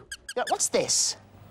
I'm with this idiot. The great thing about the gopher was that it could be really quite anarchic. It could get away with stuff that a presenter couldn't. No, come on. Please, just a bit. Gopher would quite happily tell you to f on a Saturday morning in front of everybody, and no one else knew. Where's Trevor and Simon? Trevor! Simon! Because comedy had never been on Saturday morning TV for kids before, there was no kind of brief, there was no template. It was a kind of bit of an open book for us, really. And once that book had been opened, it couldn't be closed. A Pandora's book, if you will. Strange indeed. Anyway, the point is, Trev and Simon soon had viewers everywhere, clutching their chinos and wobbling their thighs, all thanks to... The Singing Corner! We can swing our pants, we can swing our pants, pants, with the elephants. I only did the swing your pants thing because I couldn't play guitar and I didn't know what to do. And I was doing this thing and Trev said, what are you doing? And I said, I'm swinging my pants. And I just off the top of my head. And then that became something I said in the sketch. Yeah. And then before you know it, you say it every week. And then you get people shouting it at you in the streets. After 6 glorious years, Scof and Sarah decided to call it a day. Going Live went dead. We always said we wanted to leave, and it was still on the up. It was, and people didn't want us to go. It was such an incredible chapter in my television life. It was what Saturday mornings were all about. It was just so much going on and so much fun. I feel sorry for kids now that there isn't that sort of thing on telly. It's about time that came back. Surely we're heading towards that now. Bring it back! After the break, fully grown adults who absolutely love a game of dress-up. It was mad beyond madness. Stay with us. Have you enjoyed what you've seen so far? I bet it's brought a tear to the eye and a smile to the mouth. But now, The giant sock that whistles. They're sort of micey elephant things. They drink soup, they eat the blue string pudding. I never really knew what was going on. Didn't understand the word. No, but just the way they spoke. Yeah, it was sort of, yeah. What on earth are they going on about? That is a clanger. Oh, clangers. And that is another clanger. What is a clanger? We had a story in one of the Noggin reading books about the moon mouse, a little creature that landed in a little capsule into the newly built horse trough with a great splash. And out of it came this little creature called a moon mouse. They became these creatures that lived on a blue planet in outer space with lids that went clang, which is why they're called clangers. Well, that clears that up. They're friends with a soup dragon, which is just weird. Soup-obsessed dragons, pink woolly aardvark mice and floating musical boats may seem like total nonsense to you or me, but it all made perfect sense to Oliver Postgate and Peter Firmin. We had to find a sort of logic for these things. It's a small planet. Because it's small, it turns twice as fast. So they only have 6 hours in the day, and if you look at the clock in the clangers, it's only got 1 to 6 instead of 1 to 12. So we tried to make everything sort of logical. And the same with the soup. Who looks after the soup wells? We need a soup dragon. Oh, yes, don't forget the soup. Oliver Postgate's narration translated the swanny whistles and other noises so that viewers at home could understand what was going on. Sort of. Oliver had this idea that if we did a series with just sound and effects, it would be a new approach. He trusted that the children would understand what was going on. In the original Clanger scripts, there was 2 columns, one column with the narrator and what happened in a very sort of a skimpy way, really. And the other column was what the clangers said to each other. And they were very curt to each other, and it was, oi, come over here, what do you want? I understand that one episode was rejected by the BBC because the clanger said... Oh, sod it, the bloody thing stuck again. Although Peter designed the cute look of the clangers, it was his wife Joan who knitted their famous pinkish skin and sewed their curious costumes. The large ones, that's Major Clanger, he's the father of the family, and this is Tiny Clanger, the baby of the family. These male characters, they spend a lot of time in outer space and they need protection against all that junk that's flying around. We were a bit sexist at the time, so the females tended to be more domestic and had this soft felt clothing. So, there you go. The clangers comprehensively demystified and debunked. You hear that? I don't know what he's saying, because Oliver's not here to translate. Ooh, hello. Mr. Tumble, lift your hand, just like so. Move it around and say, hello! I think Mr. Tumble is an absolute legend, full stop. Every show that he does is just brilliant, fun, the kids love it. Hello, hello, how are you? Hello, hello, it's good to see you. Now for something special. It's Something Special, starring the crowned king of modern kids telly, Justin Fletcher, a.k.a. Mr. Tumble. I think that Justin Fletcher's a legend. I really do. I think he's brilliant. Mr. Tumble is massive in our house. Hello! Are you having fun being a pirate, Mr. Tumble? Oh, yes, but I can't find the treasure. For over 10 years, Something Special has been communicating wonderful silliness to kids with its unique use of sign language. Yes, I'm on a pirate treasure hunt. I had a crash course in Makaton. I had to learn about 300 signs in about 2 weeks. And yeah, it helped children with learning difficulties to vocalise. It gave them a voice using their hands. Very simple idea, but had such a huge impact on our audience when it came out. We've won a prize! Here's your prize. Ah, thank you. Look, it's a lighthouse. I genuinely think that Something Special is one of the most important children's TV programmes ever. I really, really do. The daft pratfalls of the revered chubby clown are, of course, timeless, aren't they, Mr. Tumble? Mr. Tumble, slow down. Watch out for the buckets. I honestly do think that Justin is a UK star. I do. I think he's brilliant. I think he's Marmite. People love him or hate him, but I think he's brilliant. We have letters all the time saying, you know, my child has spoken for the first time after watching the programme, and it doesn't get much better than that, really. I'm Tracy Beaker. Yeah! You might have heard of me. But if you haven't, just imagine if Orphan Annie and Dennis the Menace grew up, had a date, went home together, and then, you know... I know exactly what you mean. She was this orphan who was a little bit mischievous, but actually a really sweet girl. Oh, look, is that your dad? Hey, you, give that back. Oh, sorry, I look just like him, except for it was only a bald, fat little pig flying by. And she always got into these situations that you used to think, I could get in that situation and I could do that. Tracy Beaker apologises in front of all these witnesses for the accident which happened by accident to your clock. Happy, Jenny? Based on Jacqueline Wilson's popular books, the story of Tracy Beaker mixed live action with distinctive animation that brought Tracy's wilder fantasies to life.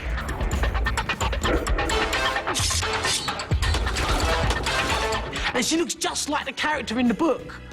And so I want to know whether they drew the picture of the character Tracy Beaker before they give Danny Harmer the part, because them two look identical. Danny was sensational as Tracy, and it wasn't all fluffy and nice. It was like a real life situation. And as a teenager, you related to that growing up.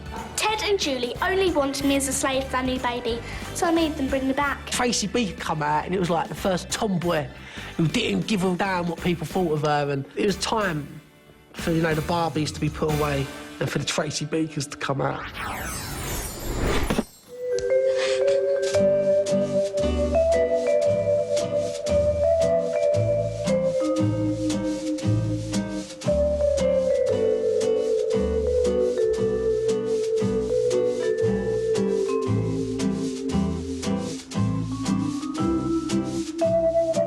The gallery, which showcased art sent in by young viewers, first appeared in Vision On. Thanks for sending all your paintings and designs. Sorry that we can't return any. There's something to say in a conversation. Whenever you see a crap picture, just say to the artist, I'm sorry, we cannot return your pictures, because it basically means they're in the bin. Bit harsh, we thought they were all pretty decent. Anyway, Vision On focused on art and performance, using a strong visual style that uniquely appealed to both hearing and non-hearing kids. Presented by Pat Kiesel and Tony Hart, the show had a surreal edge, thanks to the inventions of Wilf Lunn and the comedy of Sylvester McCoy. I was the young, wild 60s actor, performer, person, and they were from early BBC Auntie. But they opened up to it. They accepted this mad anarchist running around in the studio.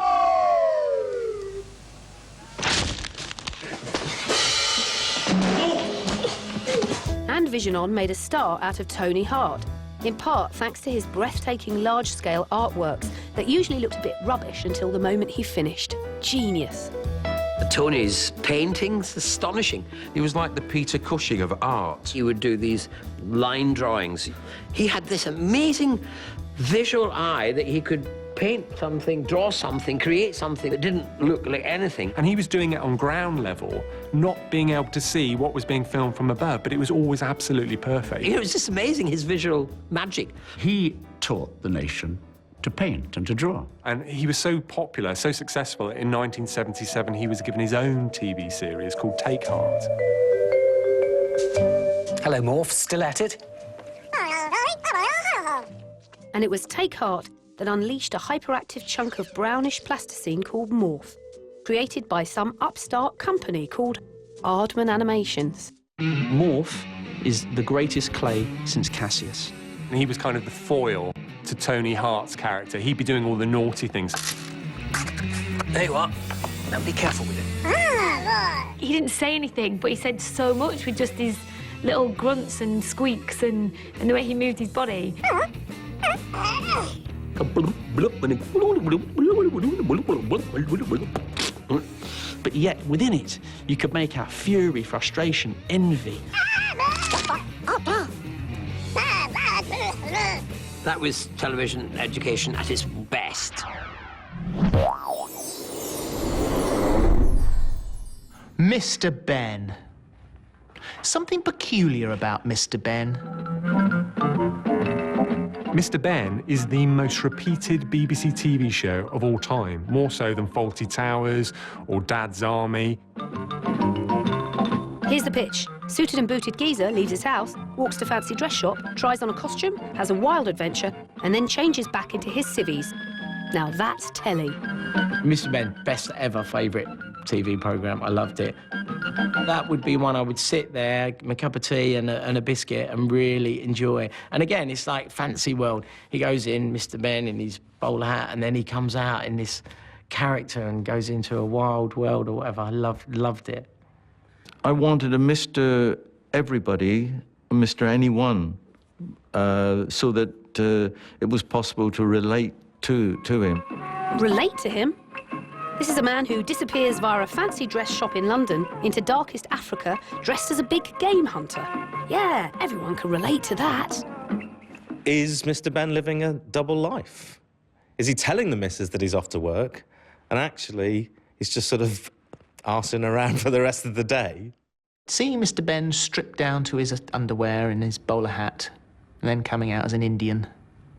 All very suspicious as far as I'm concerned. I think Mr. Ben was secretly a member of the village people. And what about that weird little geezer with the fez who ran the fancy dress shop? The shopkeeper appeared. Good morning, sir. How good to see you again. Well, creator David McKee drew directly from memory, recalling a dodgy shop in Plymouth. I went in once to ask about the price of something, and the guy appeared as if by magic, you know. Suddenly, he was just there from the back, and he wasn't interested in giving me a price on it. The stuff didn't seem to be for sale. The shop must have been a front for I don't know what. Over 40 years later, and the quirky magic of the mysterious Mr. B is undiminished. It's got a sort of melancholy, a sadness almost. And if it was American, you could just see it being a tremendously happy, fireworky type programme. It isn't. This is just, it's sort of a programme, it's almost like it was written by Alan Bennett, you know. It's got that sort of, that sadness to it, you know. At his gate, he smiled as he pulled out the photograph and looked at it. I'll always keep it, he thought, just to help me remember. Coming very soon, I wonder what's through the square window. Oh, a chair. Most parents at that time were like, oh no, not this. We're chest deep into our celebration of the shows that made childhood just about bearable. I wonder what's next.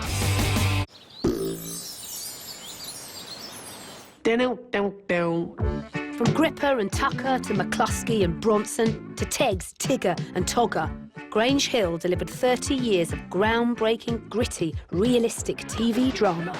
Grange Hill's probably the first modern television programme. It was about a school which every kid can relate to. That's where I want to be, in Grange Hill. Guns on my shoulder. Give me all right. Keep away from me, Stetson.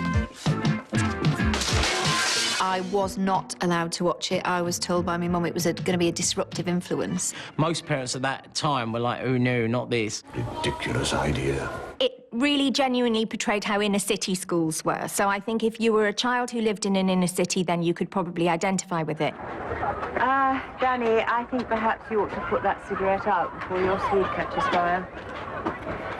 Teachers did really hate Grange Hill because it introduced kids to language and attitude that they really didn't want to encourage in their schools. I also told you to stay here.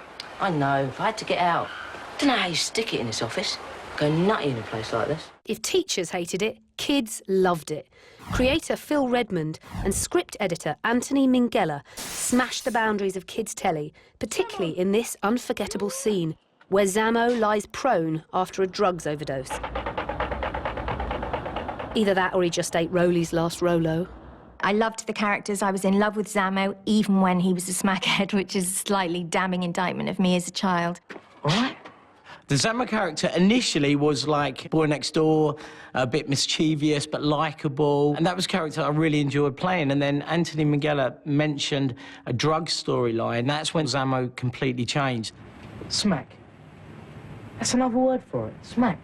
It was the biggest impact of the whole of Grange Hill in my eyes. Grange Hill did want the character to die. Zamo, you all right? But the age group was too young and they wouldn't do it. So that scene was a big thing for me. And also the scene with the drugs in the calculator where he's got the drugs hidden. So why are you off drugs now? You proved it to me, remember? And it goes on the floor and then he's licking it up. Maguire. And that was quite sad for me. So them two scenes really were sort of turning points for me about how bad the problem is. Anthony Minghella and even Phil Redmond back then, and even for the BBC to take the risk of these gritty storylines were amazing. The reaction was different to Zamo's character as well. There was a lot of sympathy and a lot of people saying, well, it's your own fault, because people really did take it that it was real life. The anti-drug message of the show was heavily reinforced by a simple slogan set to catchy music. They came to us and they said, you know, we'd like you to release a single. Just say no. The record they did was awful. It was. It really, basically, you needed a dose of morphine to sit through it. Just say no, no. Just say no, just say no, no. Just say no. I'm fortunate that, you know, they took me on and give me that role to play. I loved it. And I look back at it now and I go like, wow. Them memories now are just cherished. Wherever you think about school days, you'll always think about Grange Hill. It's a simple equation. Say no. If your mansion house needs haunting, then call Rent a Ghost. We've got spooks and ghouls and freaks and fools at Rent a Ghost. Forget Ghostbusters and Poltergeist. When it comes to meddling spooks, then look no further than Rent a Ghost, one of the great sitcom premises. A bunch of properly crap ghosts put themselves up for hire and hilarity ensues. Rent-A-Ghost. Well, it was probably the most madcap children's television ever. I mean, it was mad beyond madness. He didn't kiss you, I did. And you keep your nose out of this. Steady on, this is no time for me to have an argument with myself. Snap! Rent a Ghost is the most wonderful thing in my life, possibly more than the show I'm in now, which is Coronation Street, because it was mad. Since everyone reckoned Rent-A-Ghost was pure panto anyway, they thought they might as well employ a pantomime horse. Oh, yes, they did. Oh, Dobbin. Yes, always there at the back of you. It was mad. It was a pantomime. That's probably why I loved it so much, because I loved doing pantomime. One of the most memorable of our incompetent ghosts for hire was that sneezing sexpot, Miss Popoff. I would love to run barefoot through that beer. Miss Popoff, this is most unseemly. I think she was a bit soppy and a bit silly, but loved Mr. Claypole, darling. And at the haunted heart of the show was lunatic Tudor jester Timothy Claypole, a ghost at odds with the modern world. Timothy Claypole's the name, and if 'tis failure you seek, then look no further. Claypole was a wonderful character, brilliantly played by Michael Staniforth, and he was an innocent Michael, and I think the character had that sort of innocence about it. Good day, good sir. How it's you? The fact that I get a lot of 40-year-old people coming up to me saying how much they enjoyed it says something about the longevity of that show. Here's a house. Here's a door. Windows 1, 2, 3, 4. Ready to knock? Turn the lock. Play school. Ah, Play School.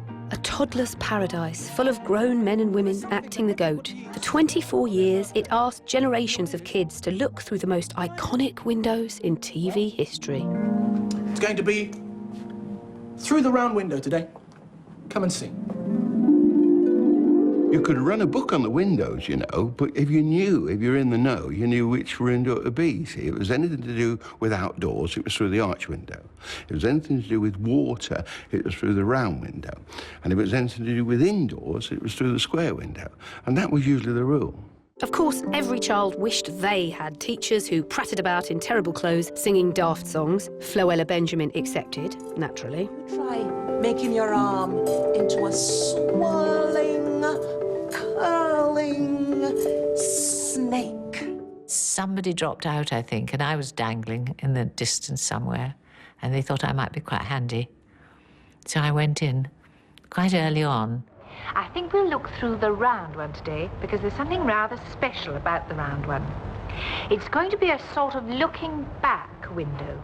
There were some, like the famous Brian Cant, who came to an audition and bowled us all over by his charm. I know what I'd wish for you. I'd wish, I think, that you could have a swimming bath full of custard. I recall enjoying Derek Griffiths a lot because that fella had the best sideburns and moustache combo I'd ever seen as a young man, and he was very engaging and very beguiling. She wobbles like a jelly on a plate. And Play School wasn't just a hotbed of preschool learning. There were some people who said it was the sexiest programme on television because you got apparently a single fella and a single girl who clearly get on with each other, and they're in this room somewhere talking to a camera, and you wonder what goes on when the camera's not looking. And you have to put the ring over this stick. Oh, it looks quite easy. Yeah, oh, no, you have to stand on the other side of the line, you see. That makes it hard. I think a lot happened that I never knew about. Are you doing it? Steady, no illusion shattering here, thank you very much. Let us instead remember a certain ragbag cabal of legendary stuffed toys, some of whom were more loved than others.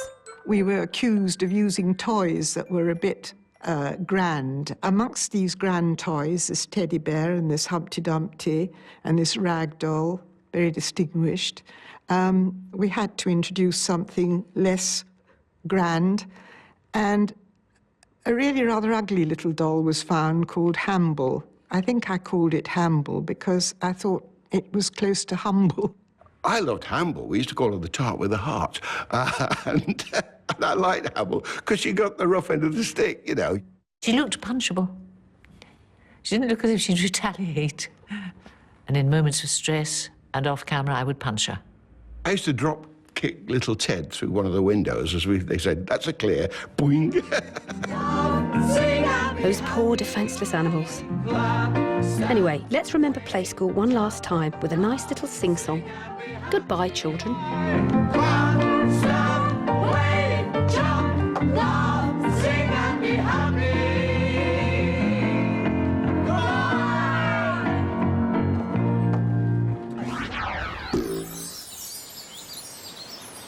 I think everyone wanted to be Danger Mouse. He was cool because he had the patch, so he was kind of like, you know, in those days, he wasn't kind of your clean-cut superhero.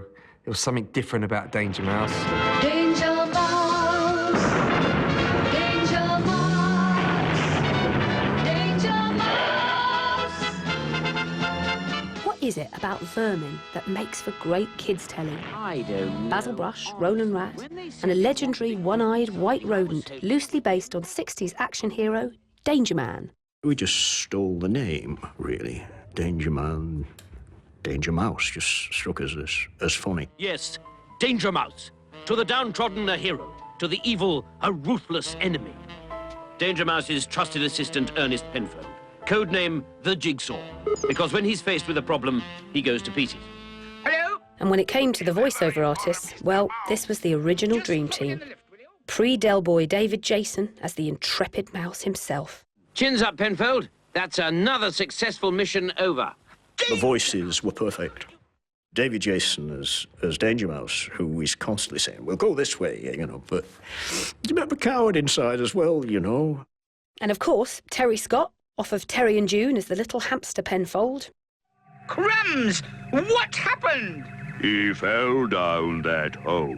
I know that. I mean, Fiddle, Crumbs, Terry Scott is Terry Scott, and that's what you pay for. You're not paying for a method actor. You're not paying for someone who's good at characterisation. You're paying for someone who can say, oh, crikey, in the best possible way. But the eternal question still remains unanswered. Why did Danger Mouse wear an eye patch? Did a cat get him? It was something distinctive. And the number of questions that has thrown up. Has he got an eye underneath? You know, I mean, why does he wear an eye patch? And we never said. Oh, we never talk. It's... Spoil sport.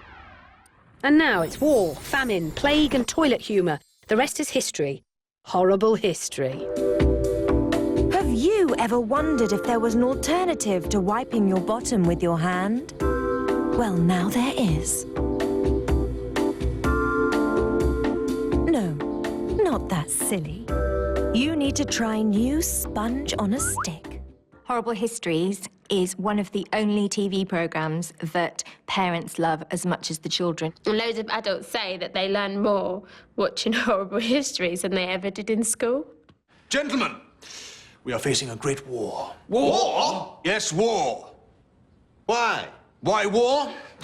Because an Austrian has been killed by a Serb in Bosnia, and that means war. I didn't like to admit to it in the beginning, like to my friends that I was a big fan of it. But I loved it. And I've learned so much about history from Horrible Histories. I'm William the Conqueror, my enemy stood no chance. They call me the first English king, although I come from France. If it's revolting facts about poo, wee and sick you're after, then look no further than the British Comedy Award-winning Horrible Histories. Monty Python for kids, and based on the best-selling books by Terry Deary. The key thing is, children love to learn things. Some kids even like school. Don't know why, where they treat them like empty buckets to be filled. But if you can entertain them and amuse them while you inform them, you've got the Holy Grail. Oh, I love what you've done to the garden. Well, we like it. I love the severed heads on spikes. Yes, it's a traditional Celtic thing. I mean, I love it. It's low maintenance and it wards off the burglars. Yes, I can see that, yes. With me, when I read the script, I'm going, I didn't know that. Oh, didn't know that. Didn't know that. I didn't know that. I'm just going to teach myself some stuff. And then you read it and you're learning so much. They got the best sketch show writers in the business who'd done things like Armstrong and Miller to bring their adult experience to the children's books. And it was a sort of chemistry that just worked. Method of death? Well, I died on the toilet. Oh, excellent. I love a good toilet death story. Go on. Unfortunately, as I squatted over the toilet... The pit. Yeah. Well, it turns out there was a Viking hiding in it, and he stabbed me twice from beneath with a dagger.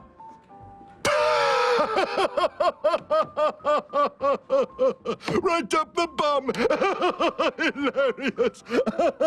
Hilarious. Still to come, 2 visions in pink, a pretty porcine princess.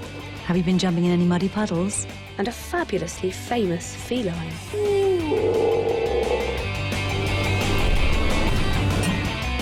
Welcome, friends. We're at the business end of our glorious gamble through the 50 greatest kids shows. Deep breaths, everyone. Up above the streets and houses, rainbow climbing high. Everyone can see it smiling over the sky. It was fun. There was a lot of things going on. It was colourful. It was of the moment. It was excellent. That was my absolute treat. Effectively, you had was a human. Hello. Living with a naive bear. Oh, a banana. A slightly camp hippo. Oh, yes. And a monster. Let's face it, Zippy was a Frankenstein's monster. Fancy fat older Nancy being able to dance like that. That's what the kids will want to watch. I think it was supposed to be Britain's answer to Sesame Street. Sesame Street? Rainbow was more like a multicoloured British Addams Family, only with calming musical interludes from supergroup Rod, Jane and Freddie. Very much the Justin, Miley and Jay-Z of their day. It was an incredibly prolific time in our lives. I mean, we just wrote hundreds and hundreds and hundreds of songs. We all cared a great deal about the show. It gave us a lot of enjoyment, lots of companionship, and it was marvellous. It was fantastic. All the 1970s prog rock greats. You've got Emerson, Lake and Palmer, Earth, Wind and Fire, and Rod, Jane and Freddie. So RJ and F brought the funk, but let's delve a little deeper into the Rainbow family, starting with the lovable orange, frog-like, alien, dead-eyed, zip-faced thing. Zippy is a total know-all, knows absolutely everything, and will come in first with the answer, whether it's right or wrong. What about me, Jeffrey? What about me? And with such, Jeffrey used to say, well, that's wrong. Zippy, what? Oh, no, you know, and he'd get really cross. Don't you think you were being a little bit selfish? Well, it's only because I want to be a pop star. The worst elder brother you could ever hope to have in your life, isn't it, wouldn't he, really? No. Too annoying for me. Where's George got to? George? Oh, George, the pink in the rainbow. Here I am. Ooh, isn't it hot? He was a little bit camp. He was gentle. He was the one that was always getting put upon by the sort of more ebullient, aggressive types, and so when he was... He was sort of an Elton John type almost, in a way. Is that wrong? You could be a pop star, couldn't you? Don't be silly. It doesn't look right. People used to say, oh, but he's obviously gay. And we used to say, well, no, not really. He's just gay in his movements, you know. I think he's quite funky. I mean, when he does grow very old, he might decide that perhaps he fancies men more than young ladies. Bungle, on the other hand, was straight as a... Barbie, big fat Nancy, plodding through the jungle. Oh. I'm still not quite sure what Bungle did, actually. I better find someone to dance with me. He was a constant source of laughter because he was naked, to all intents and purposes, most of the time, and then he put shorts on to go for a picnic. Oh, I love a big bunch of bananas. Fortunately, there was Jeffrey, a beacon of sanity and someone who could keep Bungle's banana addiction under control. And the winner would get an enormous bunch of bananas. Ugh. We had to have somebody who was, you know, brought order. The thing about Jeffrey was that he wasn't just an actor, he was an extremely good actor. But when we had programmes where he could dress up and be a character, it really showed Jeffrey off to, you know, what a brilliant actor he was. Oh, dear, it's very dark in this part of the jungle, isn't it? What was that? I'm sure I heard somebody. I think it came from over here.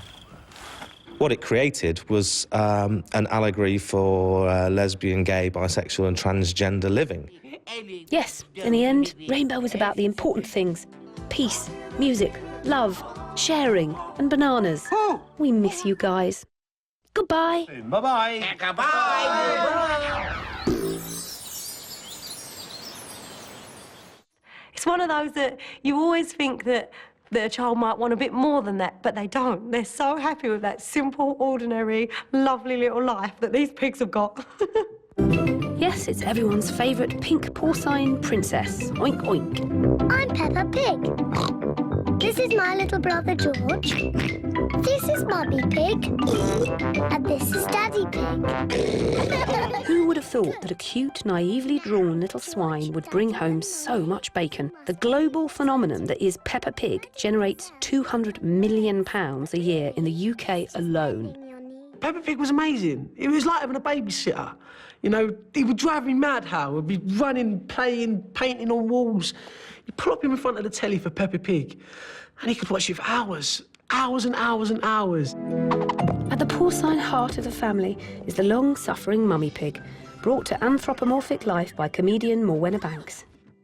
Go on, give us the voice. Well, I don't know. Have you been jumping in any muddy puddles? Come on, Peppa. Time for bed. I don't know, it's a bit creepy, isn't it? What have you been doing? Oh, nothing. Yes, I can see you've been doing nothing. They wanted something that sounded reassuring, and I think she's sort of quite like my voice, but a bit posher. And then there's Daddy Pig, the lovable, bumbling fool. Stand back, children, and watch a craftsman at work. I fancy Daddy Pig. I don't think I'm alone. I think lots of mums fancy Daddy Pig. First of all, you know, he's a big bear of a man. I think he's like a lot of daddies. Maybe he remembers when he was younger and he could do things, and he thinks he's a bit of an expert at something because he's had a go before. He's gentle, he's kind, he's funny, gruff, deep voice. I think he's a bit of a housewife's favourite. Peppa Pig is a smash hit in 187 different countries and even has her own theme park. But exactly what is it that has got this pork crackling? That real laughter where they're all laughing, it's so infectious, it gives... That's the beauty of that show. Luckily, we did. We realised at one point that we needed to bank the snorts and the laughs, and as in life, and you know, so we did a great big load of laughs, and luckily they can just, you know, they can just play those at the end. Sorry to spoil the magic.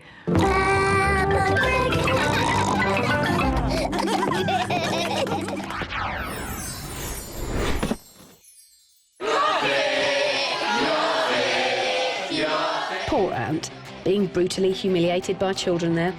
Unfairly too, because the truth is that with SMTV Live, Ant, Dec and Cat brought a maniacal genius to Saturday morning telly.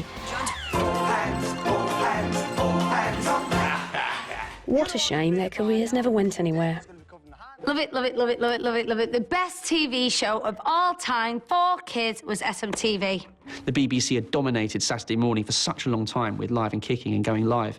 SMTV just tore their propositions apart. Loved SMTV Live. If you didn't watch it, you wouldn't know what was going on at school the next Monday. Sir! Message from HQ. We're back on air and they want you to play Splatoon. Get out. Get out. Never. Get out. You were never going to beat the chemistry of Ant and Dec, but then you throw in the beautiful Cat Deely. She was hot as well, Cat Deely, when we were younger. The best bit about SMTV was the cock-ups. Welcome back to SMT. No, that's for later on in the show. Yeah, go back. I'll cue you in a moment. Oh, wait a minute. A minute? Don't you think the sketch is long enough already? It was silly, it was fun. They bounced off each other perfectly. Brilliant. Dave. SMTV didn't do anything particularly radical. There were phone-ins, competitions, sketches, cartoons, big stars, pop stars, and Alan Shearer. But everything was just weirder, funnier, sexier.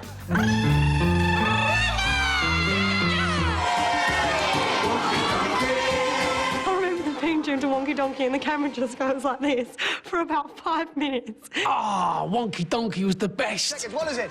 Bite mouse. Oh, no! Mouse bite. It's got to rain! It's got to rain! We know Dec was only pretending, the way he would have a go at the kids and get frustrated and wound up by them. They're not rats, he said it twice now! Listen.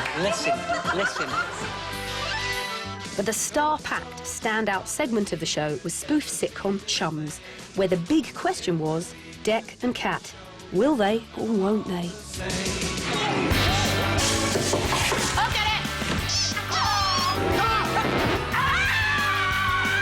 All of the celebrities and the singers, they all wanted to do Chums. You know, Mariah Carey in Chums. I hope you're going to adhere to our merry old wedding customs. Well, actually, Aunt, I have been studying up on British wedding traditions, and There's not a lot of shows where parents will sit down and enjoy the show like their children. Although I do question, was it really for kids? They knew they weren't just making TV for kids. They knew they were making TV for people who had maybe 1 or 2 sherbets the night before. In the end, adults decided that all 3 presenters were far too good to waste on kids and stole them for their own shows, the big meanies. Freeze frame! We can't reach the bomb, we can't land, and if we stay up here, we get radiation exposure. They haven't got a chance. We've just got to sit here and wait for them to die. Wow, this is a bit heavy for a kids' show. Is there some kind of family business specialising in global emergencies that could save the day? Thunderbirds are go. Oh, that'll do.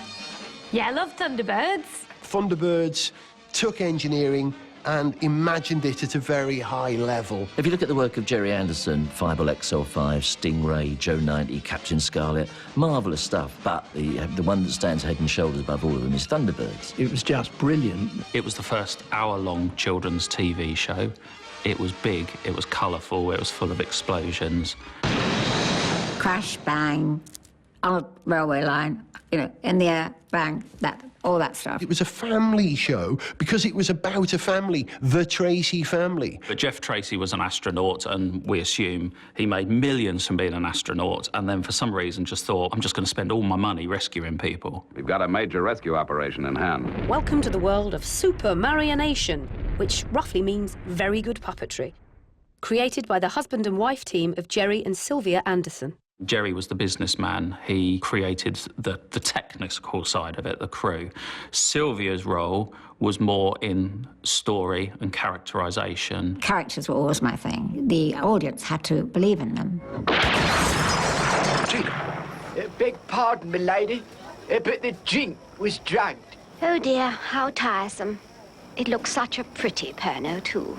Sex on Strings Thunderbirds pin-up, Lady Penelope, was in fact inspired by Sylvia herself, who also provided her purring tones.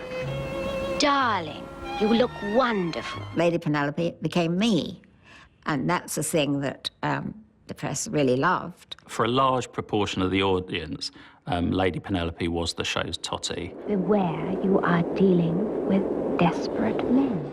Sort of out of my range, let's be honest. Pink Rolls Royce, giant mansion, didn't have a chance. But I did relate to Parker, because patently that was a fella who's dragged himself up by his bootstraps and has got an interesting past. Indeed, loyal chauffeur Parker was one man who did enjoy a special, if frustratingly chaste, relationship with Lady P.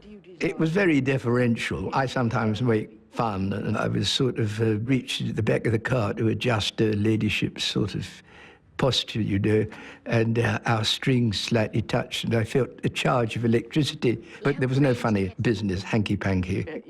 But while Parker wanted to pull Penelope's strings, the Thunderbirds team were busy trying to make them disappear. In Thunderbirds, they almost managed to phase out the strings. Although if you look very closely, they are sometimes still visible to the naked eye. Those strings are a real issue when crossing through a door with wall. Tough one, that. The only thing we hadn't got perfected ever was walking. The effects were never crude. You could see that they were models, but from a child's point of view, you could then recreate those scenes with toys, because it was like watching your toys on screen. The whole idea of being able to watch a TV series where you can buy the product was done so well in Thunderbirds. You could get pretty much anything you wanted with a Thunderbird stamp on it. Well, not everything. I mean, I bet you couldn't get, I don't know, Thunderbirds nougat. Oh. Dug it with your chocolate, belady? So which three shows can possibly trump this lot? Oh, the tension is unbearable, isn't it, Bagpuss? Bagpuss? Oh, forget it. Well, boys, let's wham it around in the undergrowth. This is the end game, people. 47 wonderful kids shows down, 3 of the very best to go. Now, where did I put that bronze medal?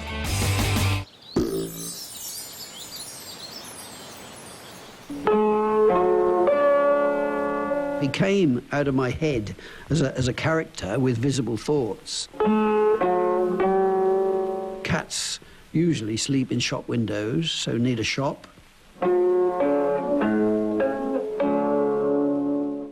Everybody loved Bagpuss, that saggy old cloth cat, and one little girl got closer than anyone else. I do remember going out shopping for clothes, which wasn't very nice because they were all Victorian, really unfashionable clothes with my mother. You know, having the photos taken was, you know, just something that you did if you grew up in our house. Oliver said, well, we need a child to be in charge of this shop, and Emily was the right age. Oliver Postgate and Peter Firmin's beloved pink plump puss was awoken each week by Emily's mysterious magic words, which, even more mysteriously, brought the rest of the toys in the shop to life too.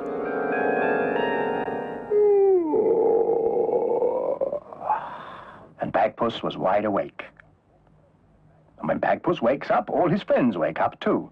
The mice on the mouse organ woke up and stretched. Bagpuss is really weird, I think, because it was about a bag, and that was a bit alarming, and it was this really elaborate world, and I never quite understood the rules. Emily's gift of life wasn't completely selfless. After waking, the toys were expected to fix a bit of broken junk she'd found at the local tip or under a hedge. Entrepreneurial genius or savage toy slavery? Make your own minds up. What on earth is that? It was a magazine programme, so you had to have a little bit of picture, a little bit of story, a little bit of song.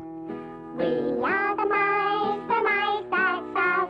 We live on the top of a number 2 bus. We wanted some way of showing some pictures and playing the music, so the idea of having a little mechanical organ. The marvellous mechanical mouse organ. The only animation of the mouse organ was the bellows, which Charlie Mouse pumps up and down. And the mice were basically so simple. And there's a clockwork woodpecker called Professor Yaffle, which is a brilliant name. You look quite absurd with that piece of cloth on your head. Yes, Bagpuss, give it to me. There was also Madeline, the sensible rag doll made by Peter's wife Joan. Turn the bottle upside down, then the things will just fall out. Gabriel, the slightly disturbing toad. And the occasional piece of risque artwork. Oh, lovely necklace. But at the centre of it all, half asleep, was Bagpuss, without whom there would be a yawning great pink hole. Our time is up. Bagpuss is going back to sleep again now. Back to the real world. He's still saggy and adorable, still as pink as ever, and I still love him. Even Bagpuss himself, once he was asleep, was just an old, saggy cloth cat. Baggy and a bit loose at the seams. But Emily loved him. It was pure anarchy. Saturday, is Tiswas Day. Tiswas seemed to be so out of control you didn't know what was happening sometimes. You never get this on Noel Edmonds, do you? Hey, know what I mean? This is what you want. Yes, Tiswas, pure anarchy in the UK, with its very own Johnny Rotten at the helm, Chris Tarrant, not yet a millionaire. Still now, if I'm doing an after dinner or whatever and I do a Q&A, the first question always will be about Tiswas. This is great stuff. This is what they want. Who needs Crossroads with this sort of stuff? Sally James, screw on, gonna have a moment. Good Lord, yes. How could we forget the foxy lady who helped so many young men through their restless adolescent years? Believe it. That's incredible. That's absolutely amazing. Sally used to wear thigh-length skirts up to about here and then have garters all the way down. It was playful, and of course Chris has got a very jokey sense of humour, and he'd always say, well, we'd better do something to keep the dads amused. So... And of course, Tiswas also gave free rein to the burgeoning comedy genius of a certain Lenny Henry. I think what really took off with him was when he invented Bellamy. And he came in, this great gangling fool in shorts with big black legs sticking up. Well, boys, let's rummage around in the undergrowth and this silly stuck-on beard and all that. And it was brilliant. Apparently, he's whipped his birdie whale quiz. No, you haven't, David. We haven't got... Everyone wanted a piece of Tiswas. Excited celebs of the day were queuing up around the block to be humiliated on the show. But the ultimate accolade was to stand in a plant pot in a tight leotard dressed as a big flower. Compost gone rented in the very famous pot people in the flower pot being covered in rubbish and anything else we could sort of get out the... Let's get over here and see the lovely Genesis plant. Now, if you see over here, he's got a lovely little bits of growth over here. It's an ugly looking... Yes, it's an ugly little brute, yes. Have a look at that there. He's a lovely... Tiswas' lunatic innovations soon became the stuff of legend. There was a certain expectorating punk dog. Millions of complaints, hundreds of people. So, of course, that was the spur. God, get him back, you know. There was the high risk of ending up with pie on your face. The Phantom Bloodbringer! It was foamy, and it could go down your throat. You know, so if you were laughing and suddenly, and then you couldn't breathe. Tiswas even ended up in trouble with the Rozzers when it encouraged viewers to act like expiring insects. Two blokes in Cardiff came out of a pub one night on a busy main road at about, midnight, the worst for the fine Welsh wine, and started doing the dying fly in the road, and one of them got run over. It ended up with ROSPA, the Royal Society for the Prevention of Accidents, actually listed the dying fly as one of the most dangerous pursuits. I think it was just above or below hang gliding because of the danger that incurred if you were to lay down in the road and do it. So they were the kind of things that happened to us. You start off lying there just waving your arms and legs in the air, and the next thing you're, you know, a danger. We were just young lads and a very nice lady mucking about, really, in quite an irreverent way. And so, the moment you've all been waiting for is almost upon us. Which show has beaten all our fabulous contenders to win the coveted prize of #1 Greatest Kids TV Show? It's the definitive flagship show, literally. Now on BBC One, Blue Peter.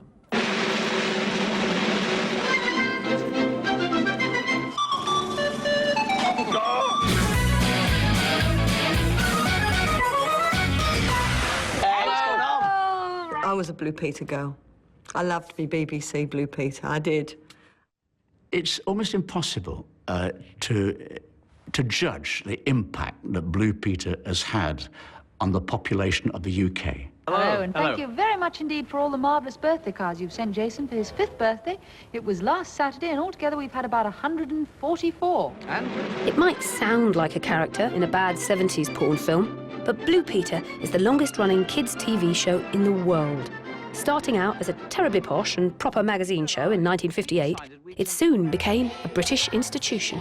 Badges, the programme went twice weekly, we had the appeals at Christmas, we had the annuals of people coming in and winning competitions, and it just went on from there. Hello. Hello. I wonder how good you are at counting animals on the move. It's not quite as easy as you might think, as Pete found out the other week. And for all those kids at home not allowed pets, the show provided its very own menagerie, adopted by that utopian dream team of Peter Purvis, Valerie Singleton and John Noakes, the 3 colossi who ruled the Blue Peter waves. Think of the things Johnny Noakes did. I mean, what a guy. There was no one else like him on television. At this level, the plinth on which Nelson stands overhangs the column. I found myself literally hanging from the ladder with nothing at all beneath me. He was sent up Nelson's column at Trafalgar Square without a safety harness, and they took him right to the top just so he could film an item about how they chip pigeon shit off a stone plinth. You told me there was overhang, but you didn't tell me it leant to one side. No, that was the awkward part. Oh, God. It's a long way up, really, isn't it? I always put it down to the fact that he wasn't bright enough to be frightened. And that's he will forgive me for saying it, he will. Right. But he used to just attack these things. I don't think he really thought about the danger.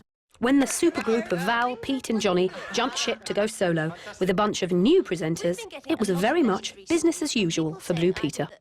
But I'll show you how to make some of the basic furniture, starting with the dressing table, which starts life as a large matchbox, like this one. I hadn't been on the programme very long. I found a script in the office for an item we were about to do, which actually had Val, John and Pete's names on it, because we were doing an item that had been often done before. I can't remember, putting the tortoise to bed or something. So not surprisingly, they were just going back into the files, rehashing the item and putting it out. And there is your finished and really rather elegant dressing table. For many, by the noughties, Blue Peter had lost its mojo and its primetime slot. But it was miraculously resurrected by TV's bravest woman, a female Noakesy, who proved that the show still had balls. I'm a huge Helen Skelton fan. I think she's absolutely fantastic. In just a few weeks' time, I'm going to be doing a high wire walk, even higher and longer than this one. I'll have nothing to balance on apart from a steel wire, and I'll be holding just a balance pole. Yeah, I've got bruises and scars and things all over my body that I'm proud of, because you're always encouraged, and I think it's really important, to have a go at something. You get it wrong, you make a fool of yourself, sometimes you look silly, sometimes you're scared, but it's all part of it. And I think you're really lucky as a Blue Peter presenter that the kids get behind you. But it's not just gung-ho presenters that are at the heart of brand Blue Peter. Who could forget one of the most sought-after and sacred objects of the modern world? I've still got it. I've still got my Blue Peter badge. Stupidly, I put it in the wash. If you've got a Blue Peter badge, you cannot wash it because the blue comes off. But anyway, I've still got the badge. Wore one once and they said, that's not official. You didn't get that on the programme, you must take that off. So I did. And then I went on the programme, and then I was officially given my badge, which meant I could officially introduce Blue Peter with my badge on. My daughter's just got her first Blue Peter badge, by the way. Oh, has she? Yeah, I Well, she was nearly on the refused to programme. have it in the house. No, I've got one. I was on Blue Peter. You're allowed them in the house nowadays. It has run for 55 years, come hail, rain or shine, entertaining and educating kids since the 1950s.